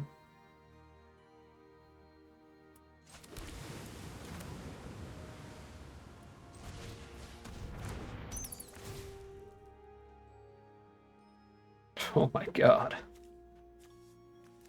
Hyper aggro Orzhov stuff over there. They double block, I discard Bonnie and Liliana and kill both.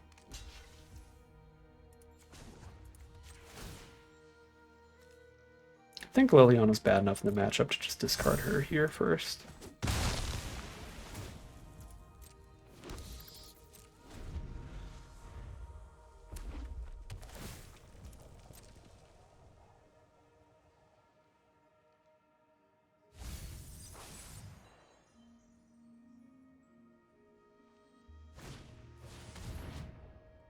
Whenever one or more creatures die, this perpetually gets +1/+1. Cruise for only 1, and they can sack 2 creatures to return from the grave to the battlefield. So even if I counter it, it's just going to come back from the grave over and over.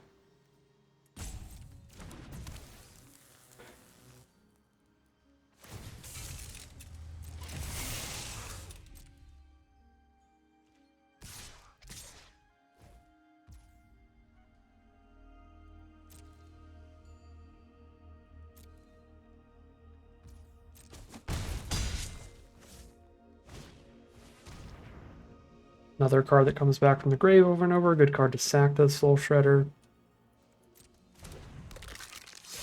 Come on, Blasphemy Edict.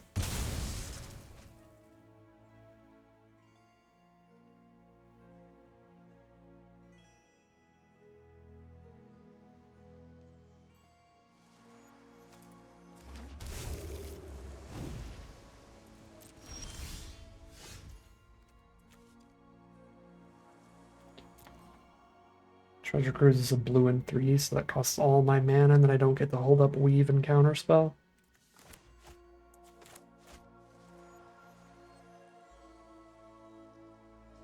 I want to keep drawing cards off Psychic Frog, but we might be in the position to need to just be holding off on blocks now for the rest of time. Feels like where I'm at.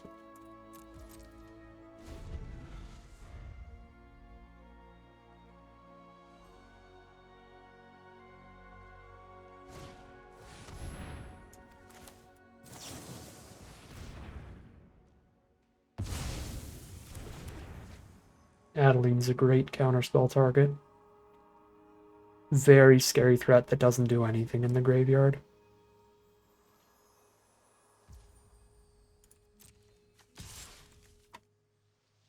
Can exile 3 cards from my grave to just eat this flyer here. That would be a really easy choice if I didn't have Treasure Cruise in my hand. I still think it's worth it.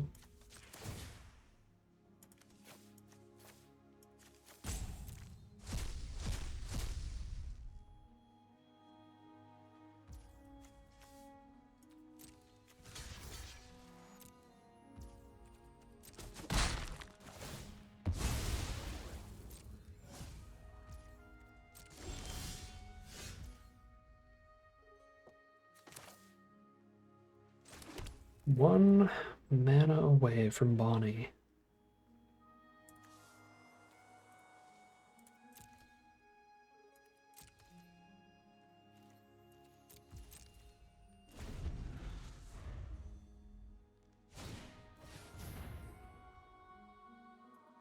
Well, there's the Mox Ruby in hand. So they got a plus in plus out everybody kind of thing, and another red source for it. Well, this is really nasty on this board, because they're going to have double red. So they can give everybody +2 +0 each turn. Maybe I actually need to just weave that. I should have weaved it before they got the Mox.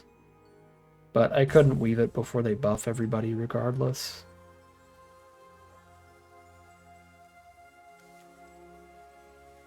Because this doesn't counter creatures that just -5/-5s them.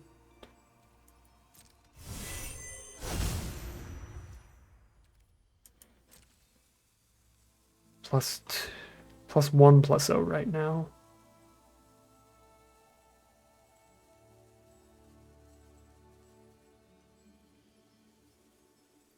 Can discard a treasure cruise to get the kill. Unlike a cult conscript here.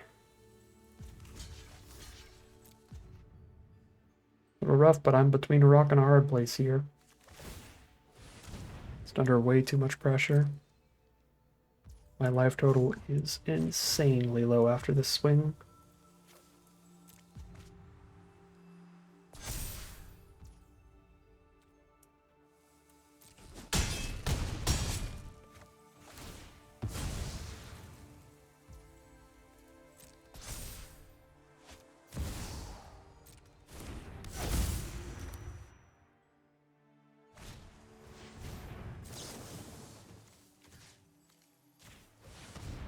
Alright, hit the Bonnie Paul mana or die.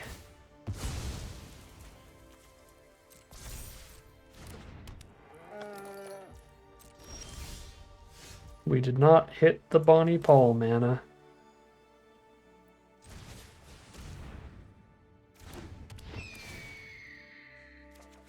I guess Blasphemous Edict was also an out there.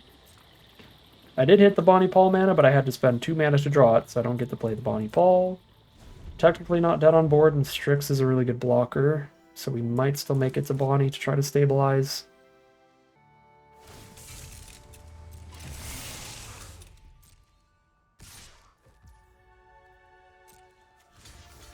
Sure, they recast Gutterbone's Cold Conscript after this, but I soak up all the damage. Right, like they sack Gutterbones and the 1/1 flyer to bring that back, and then they bring back Conscript and Gutterbones. Or, yeah, they could bring back Conscript first, then they don't have Conscript on board after this. Or Gutterbones on board. Whichever one costs 3, they can't bring back after this. Well, they both cost 2. Well, they pick one of the 2 then. Get back on the board. Colt Conscript it is.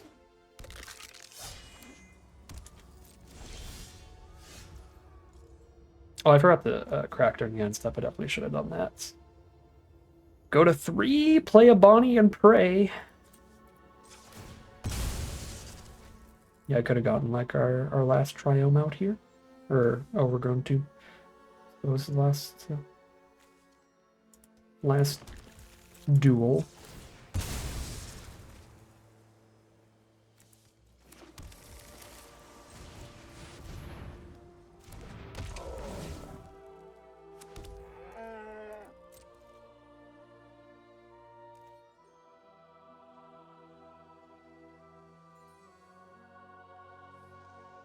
Does Gutterbones enter tapped?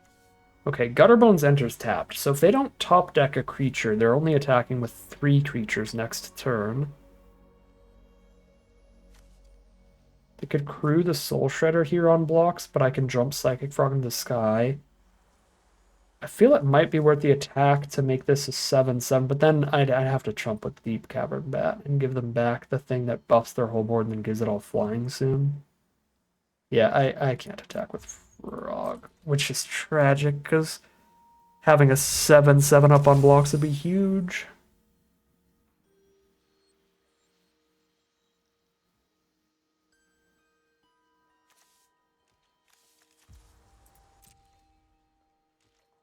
Ooh, they passed through. Let's go. Stabilize us, Uro. Stabilize us. In fact,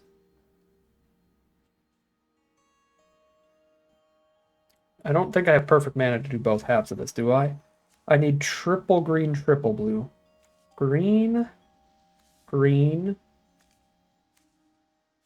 I do not have triple green, but I do have triple blue. Do I have a green I can get off passage? No, because I didn't get the overgrown tomb. I cannot hit triple green this turn. So yeah, it does matter that I didn't fetch during an end step for an overgrown tomb. So I can't play the arrow and reanimate it. So I can ditch it to Psychic Frog to just have the 6/6 body out immediately. Or I can wait. I mean, I think we just ditch it, right?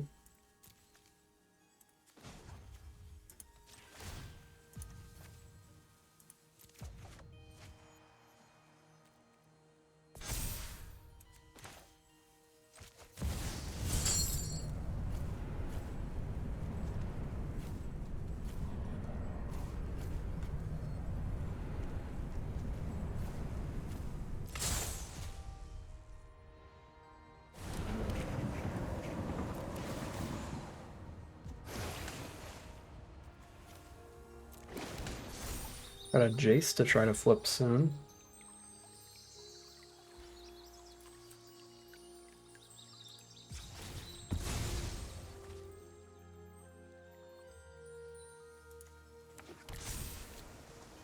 This is an 8/8 bow that they only kill by blocking with Soul Shredder.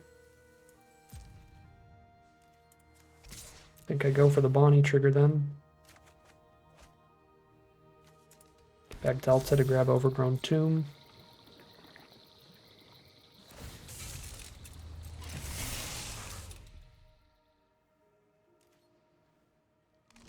They do go for the kill on bow, fair enough. Get those out of here. Escaped Uro. I feel like we're turning the corner here. We have an Escaped Uro and a counter spell up.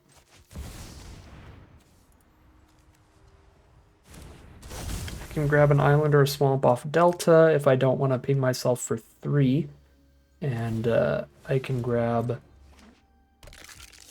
an Overgrown Tomb if we don't end up countering anything this turn.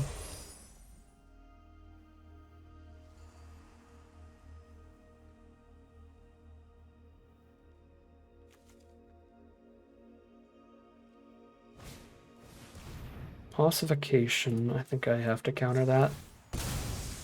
Oh, I guess I can't, because they can just pay the extra mana.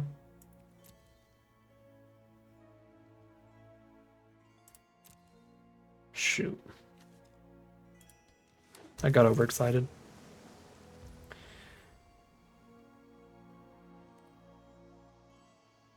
You got it.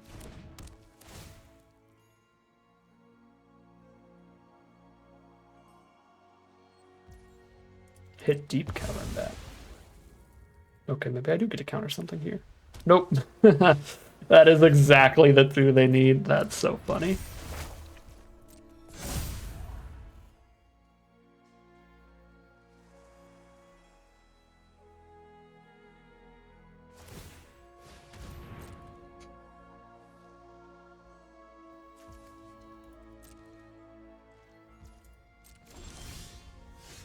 Ooh, hello, Virtue of Persistence.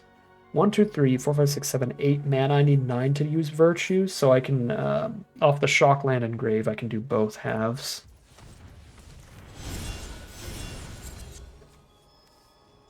Kill the thing that's not gonna come back.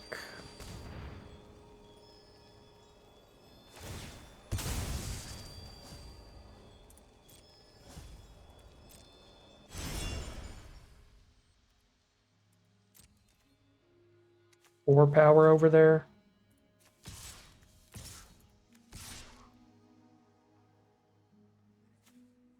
They do have a hasty Soul Shredder too. Let's keep Bonnie back. Oh my god, Perforator Crocodile? Jeez Louise.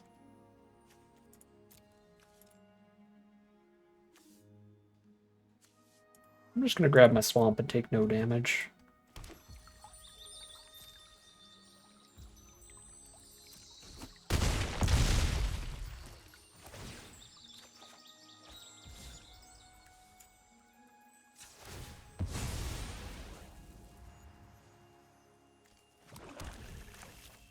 Okay, we're on Perforator Crocodile instead. Literally wiped the board.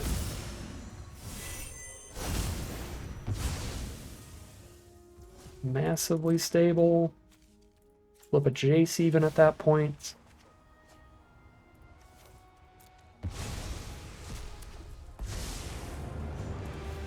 I'm doing my best to trust other people.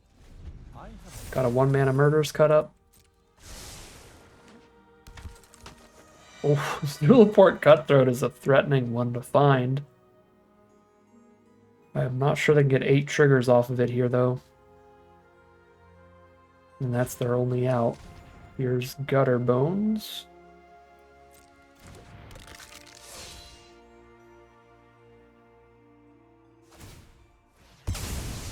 Get the Soul Shredder. Drain, drain.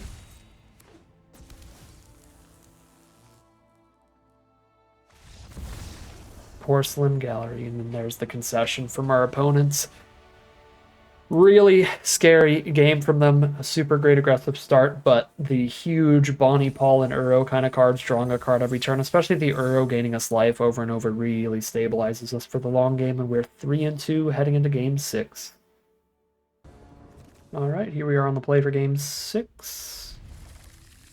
Turn 2 Frog again. Could Inquisition on 1. But this is a tap land till turn 4. This is a tap land always, so I don't have 2 untapped lands. I can't go turn 1 Inquisition and guarantee a turn 2 Frog. So I think the most important thing is just getting the Frog, getting triggers immediately. So I'm going to get the tap land out turn 1. We'll save Inquisition for turn 3, where we might be able to Inquisition plus hold up one of these. Frog.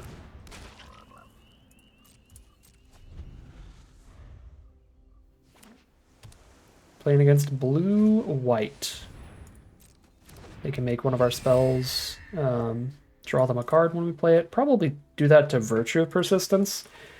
Wingbright Free is really gross against an Adventure card because they gain the life and draw the card off of both halves of Virtue. They choose Inquisition. So they really don't want me to Inquisition them. I kind of don't want to anyway, because I just want to Virtue the Thief off the board. Get Psychic Frog in. I mean, I could just attack with Psychic Frog, and if they block, I discard this Inquisition. Have the Inquisition just completely counteract the Thief's ability in the first place. Okay. They do not block. We find Bloodstained Mire, so I can do both now, because I can grab a Swamp off this. So I think I will do both.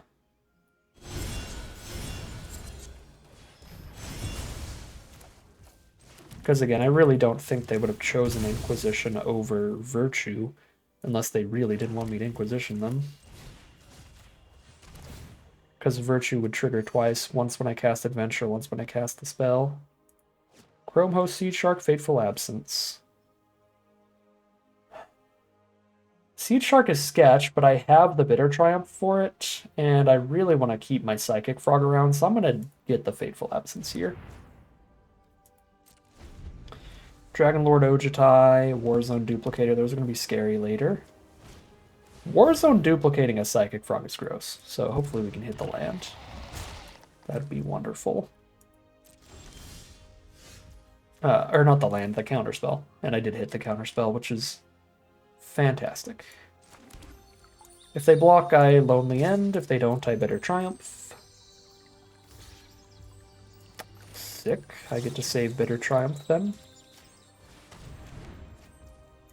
I don't draw the card here, but I think it's worth keeping the better, bigger removal.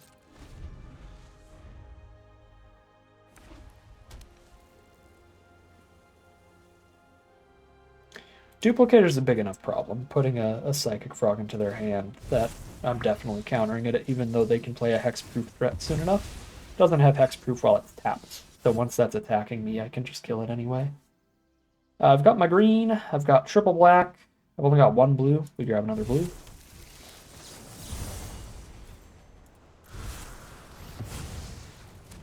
I'm going to Psychic Frog Value Town. I've had a kind of egregious amount of Psychic Frogs today. It's Statistically unlikely amount of turn 2 Psychic Frogs just carrying me to victory. Here's Deep Cavern Bat. Phantasmal Image, Touch the Spirit Realm, Dragon Lord, Ojutai. I'm still on Team Psychic Frog Never Dies. Get rid of Touch the Spirit Realm.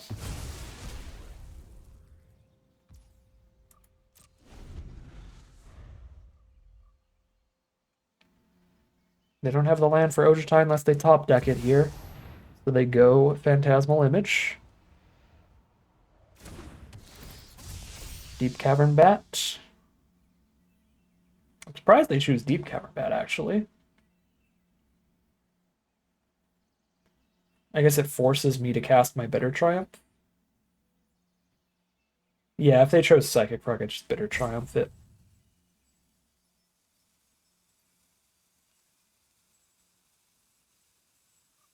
I think I let this resolve, and if they choose Bitter Triumph, whatever. If they choose Bonnie, then yeah, I Bitter Triumph Deep Cavern Bat.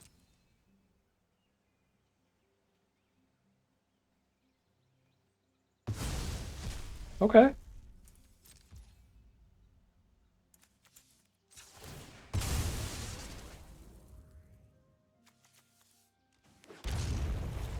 So could eventually get the Triumph back off of something else here. Hello, Bonnie. Whee! There's the concession from our opponent. That is 4-2 heading into game number 7. All right, here we are on the play for many, many games. Inquisition on 1. I'm shooting myself in the face a lot here, so I'm hoping this Deep Cavern Bat connects, but I'm keeping. Shock to the face. Here's an Inquisition. Uh-oh, another black-white hyper aggro deck. Terrors, Glory Heathlinks, Golden Sidekick. They're all pretty scary, but I can kill all of them with 1-for-1 removal. Crocodile's good against all of them. Well, no. Crocodile's good against only Terrors, so I guess I don't pick Terrors. I probably pick Wedding Announcement, honestly.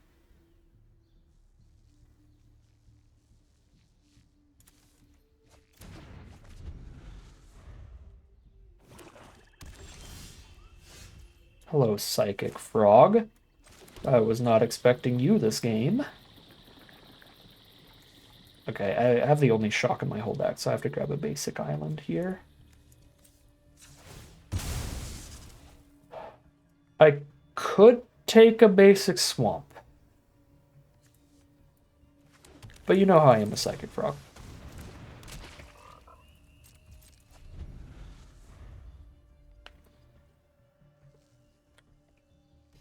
The argument towards swamp is we have a double black and a triple black in hand later. Clearly.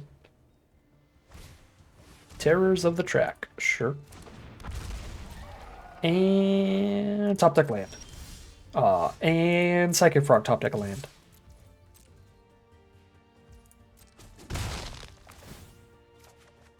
Alright, well we gotta kill Terrors before it's double teams.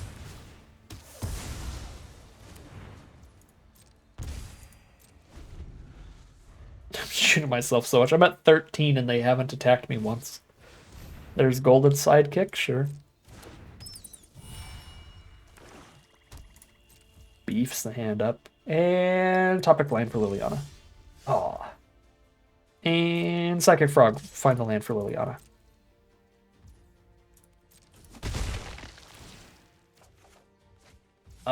It's blue. It's blue. Alright, Thoughtseize counterspell it is. Swamp, swamp, swamp. I'm sorry, opponent. Do I Jace? This is the problem. There's always user error for me when I'm playing hard control decks like this. Or like strictly control decks like this is what I mean. Not hard as in like difficult to play. Difficult for me to play because I suck. But I always want to just be like, throw the Jace out because I'm such an aggro player. But it's like, we know they don't have any card defense. It's like, unless they top deck, Jace is just the better play. And I need to be filtering through lands to try to hit 6-drops. But I feel like I'm going to play this Jace, and then they're just going to play something that demolishes me for not holding up counterspell. But it's like filtering to more mana here is so big.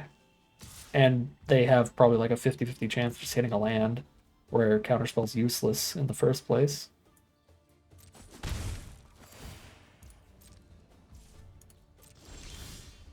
Okay, we didn't get punished on that one. I am very happy to have the Jace here to draw and discard. Actually, it even shuts off Golden Sidekick forever, too, if I flip it. I don't have a choice but to flip them, sadly, so I can't even keep them around trying to draw more mana in the first place. You know, triple black is that's a huge cost right now. I need to protect as many people as possible. Where's the Alright, Psychic Frog, carry me to victory. There we go, another land is wonderful. Now I can hold up the counterspell. Still have plenty of solid impact on the board. I'm scared of Scavenger's talent value grind, so I'll counter that. Not scared of decent little threats. We've got the Fatal Push. We've got the Liliana. Okay. Liliana's not the greatest here. I mean, making them sack the Golden Sidekick is decent, but I'm already, like, shutting off its power every turn if I'm worried about it attacking. I guess now I have to discard a couple cards to get Psychic Frog in. I suppose I do. I will Liliana the Sidekick. Enough with the mysteries. I've come. One of your friends has to leave. Because I don't want to discard 2 here to kill that. Wonderful draw, more mana is exactly what I want. every thought matters. Burmaz, 4/5. Cool.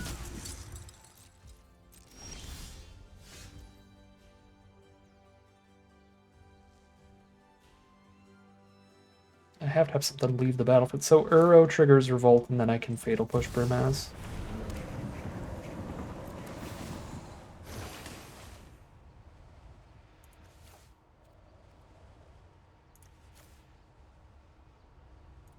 It's weird it lets me highlight two when I can only do one.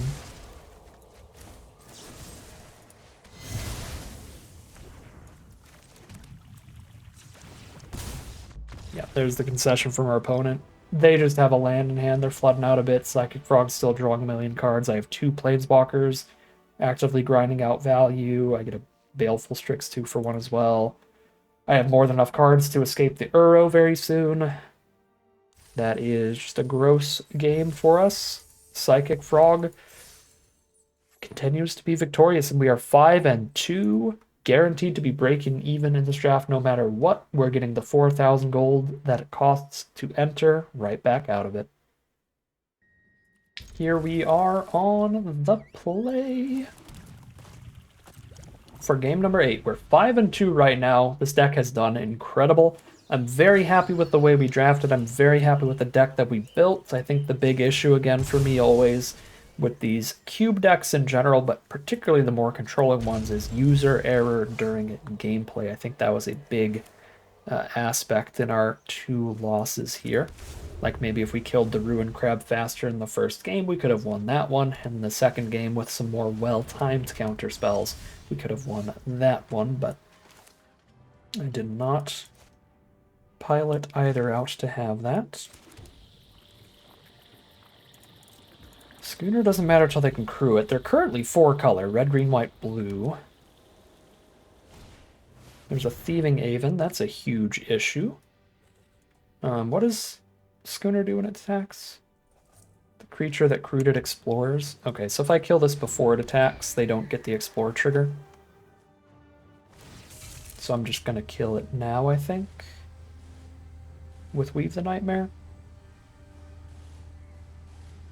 Oh, I could kill it with Fatal Push as well and save Weave to have the counter unless they pay whatever. So I'll kill it with Fatal Push. Or it's not a counter unless they pay, it's a counter a non-creature, period. Alright, so they don't get to explore, but they do hit me for 3.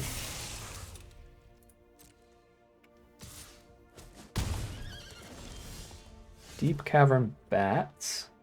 If I play that, I'm not holding up Weave the Nightmare.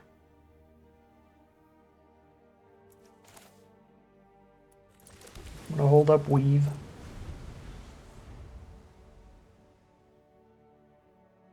They're a blue deck. They can have a lot of really strong, scary, non-creature spells to cast. Welcoming Vampire is a creature spell. Ooh, into Esper Sentinel immediately. Draws them a card whenever I'm casting stuff. This Edict is kind of awkward here. So I'd want to do that for 6 now. So I have to wait 2 turns if I want to try to Edict both these creatures.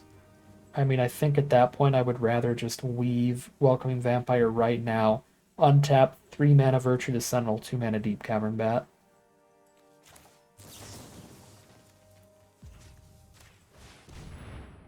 Because, like, doing it right now also stops them from drawing the card off the Welcoming Vampire trigger when they play the Esper Sentinel.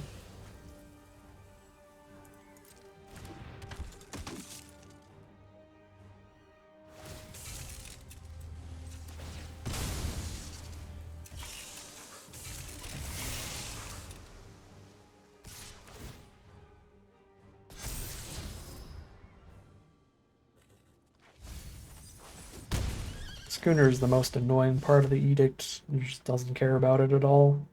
Oh, I have the Virtue for 4 mana now, actually, to stop them from drawing the card.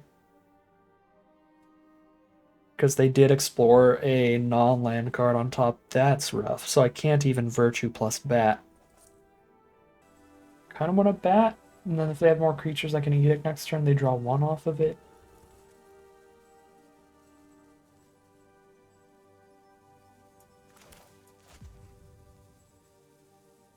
Just don't know what's in their hand here. Like, I could also just fully tap out for Virtue.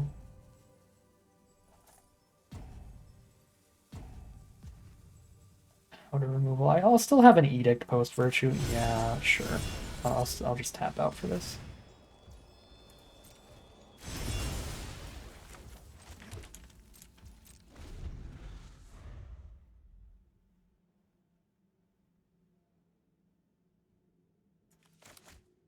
Two mana away from just casting Virtue Persistence as our win condition. Can we survive to turn 7 is the thing. Probably not.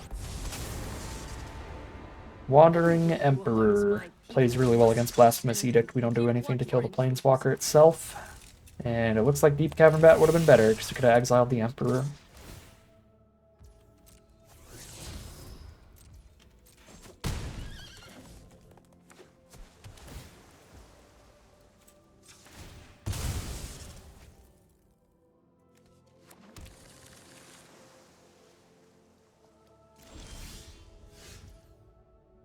Ashiok doesn't do anything to the Wandering Emperor. So my only play is Bat plus Ashiok.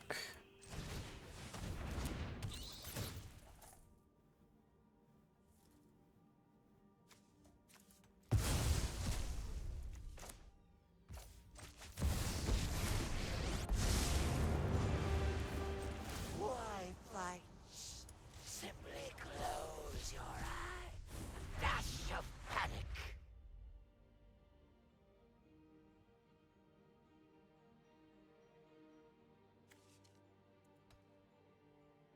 They have to use the plus ability if they want Wandering Emperor to definitely survive.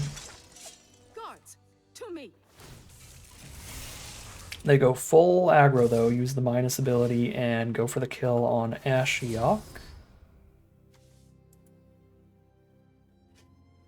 I think the play is to attempt to kill Wandering Emperor and then Blasphemous Edict them here. Just use Ashiok as the fog. With how low we are on life. Relinquish victory. And I can trade Malcolm into Deep Cavern Bat though. Well, I've got the Thoughtseize to force them to cast Malcolm into the Edict. Or the Bat trade.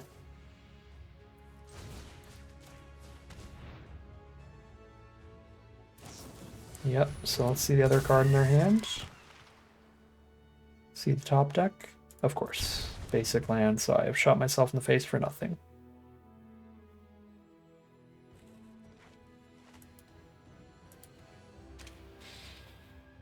I guess if I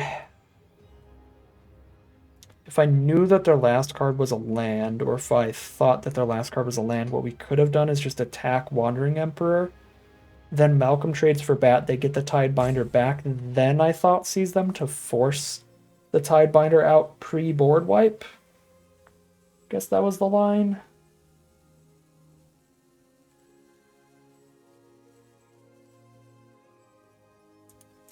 Yeah, that was probably the line. Again, this is probably just our third loss due to some user error here. There were probably some tighter lines to make where we're potentially slightly ahead. Oh wow, they just let it die. Okay. They're gonna have a Tidebinder hit me for 3 a turn, but I think I Edict here then. They have land, Tidebinder.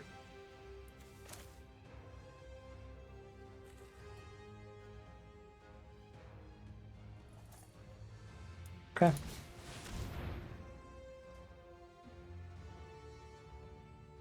So we go to 5.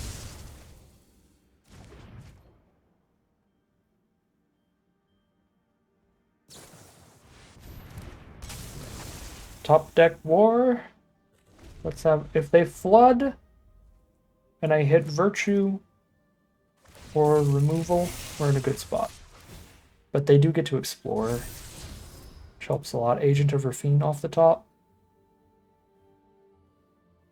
Draws cards out of our deck. And I think the blind top deck was also a spell, so they hit... Oh, okay, never mind. I was gonna say, with how slow they were playing there, I was assuming that the blind top deck was also a spell.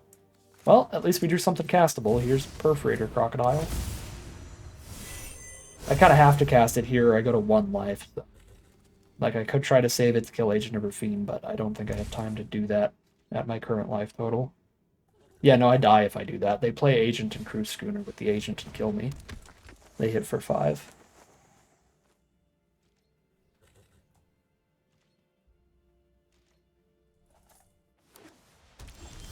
So they get to, basically they get to heist my deck every turn.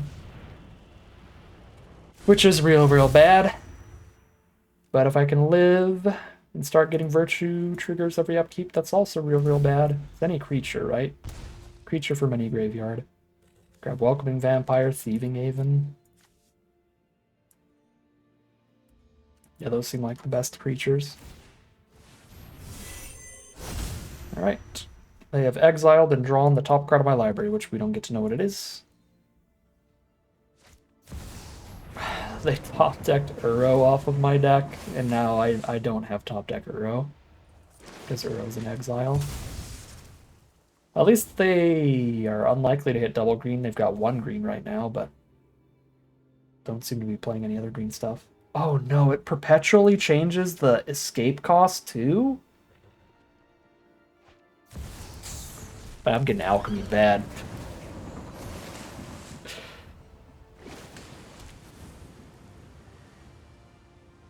I get the idea is to be able to like... Oh right, they just escaped all their creatures out of their grave to shut off my Virtue. What an insane top deck with Agent. They completely shut off my Virtue of Persistence. And they have a colorless Uro.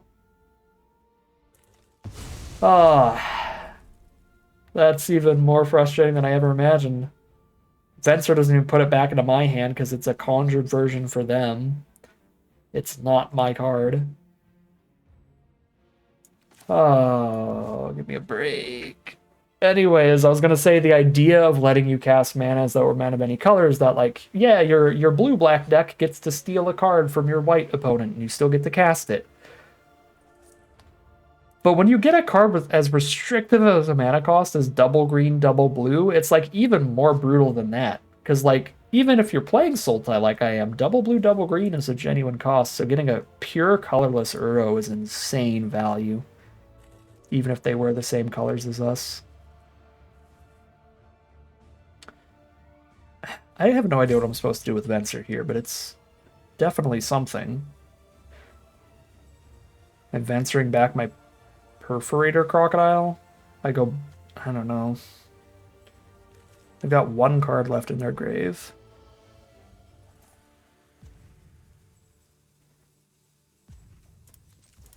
I guess I'm putting Lutri in hand here. I'm just spending 4 on a Venser right now. I'm probably venturing back Perforator Crocodile in the end step to kill Agent of Rafine and Tidebinder.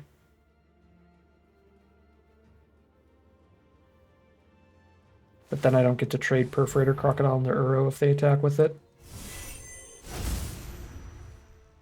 Alright, another blind top deck from our deck. With Agent.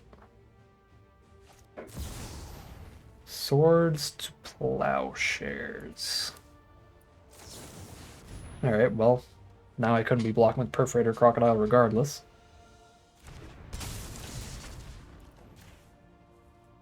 All things considered, that's slightly good for me. Because I was already likely to bounce Perforator Crocodile, but now they know they can just send an Uro. For sure. Yeah. Without worrying about anybody dying here.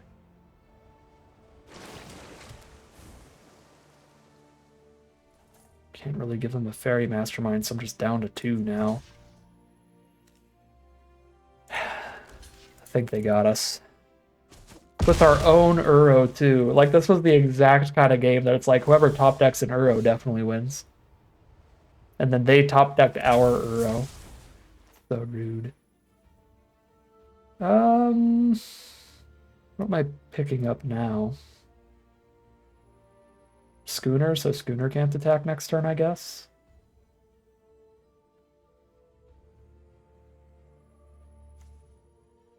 I guess if I pick up their Uro can't attack next turn either. Which is also decently legit.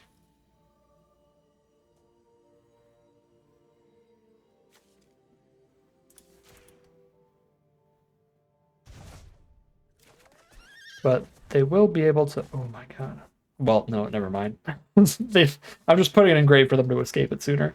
I was going to say they will be able to escape it soon, because I'm about to put Tidebinder and Agent in their grave. So that's going to be 4 cards in grave towards... an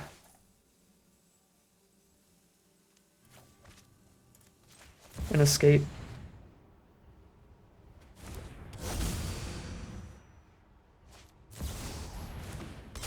Okay, Addison doesn't actually do anything. Oh, she flips and kills me for making their stuff die. Yeah.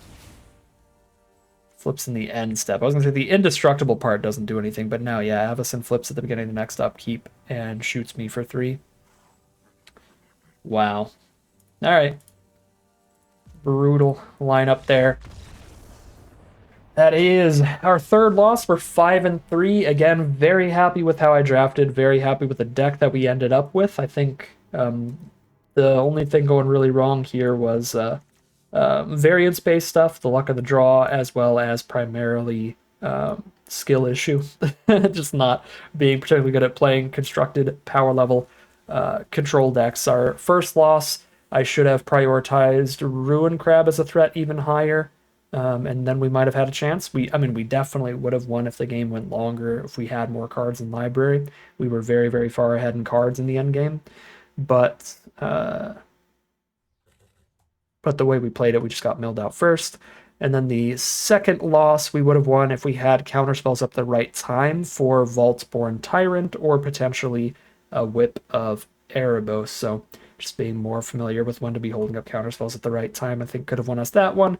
And this one, I'm sure there were user errors early as well. I kind of completely forgot them from my mind at this point, because there was also some really, really bad high variance stuff for us where just, yeah, Agent of Ravine getting our Uro, I think, was just the play of the game that single-handedly won it there in the end.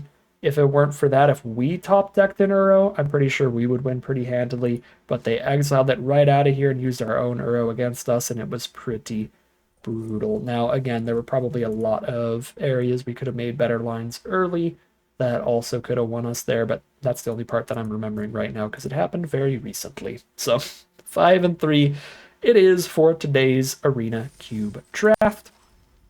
One last peek at the deck, though. I think the deck building was very sound. That is my favorite part of draft, is the deck building part, even in Arena Cube draft. So yeah, just a bunch of great efficient removal and hand disruption and stuff.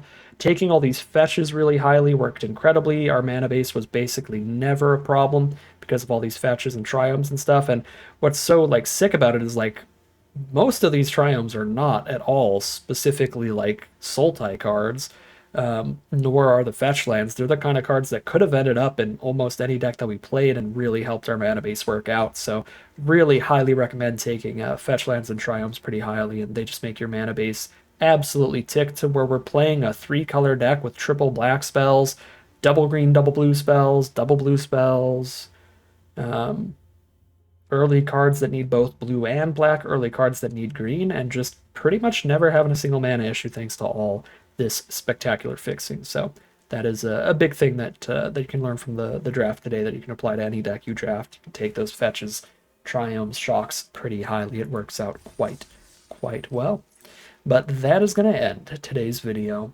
As always, I'd like to thank my patrons and YouTube members for their support, as well as you for watching the video.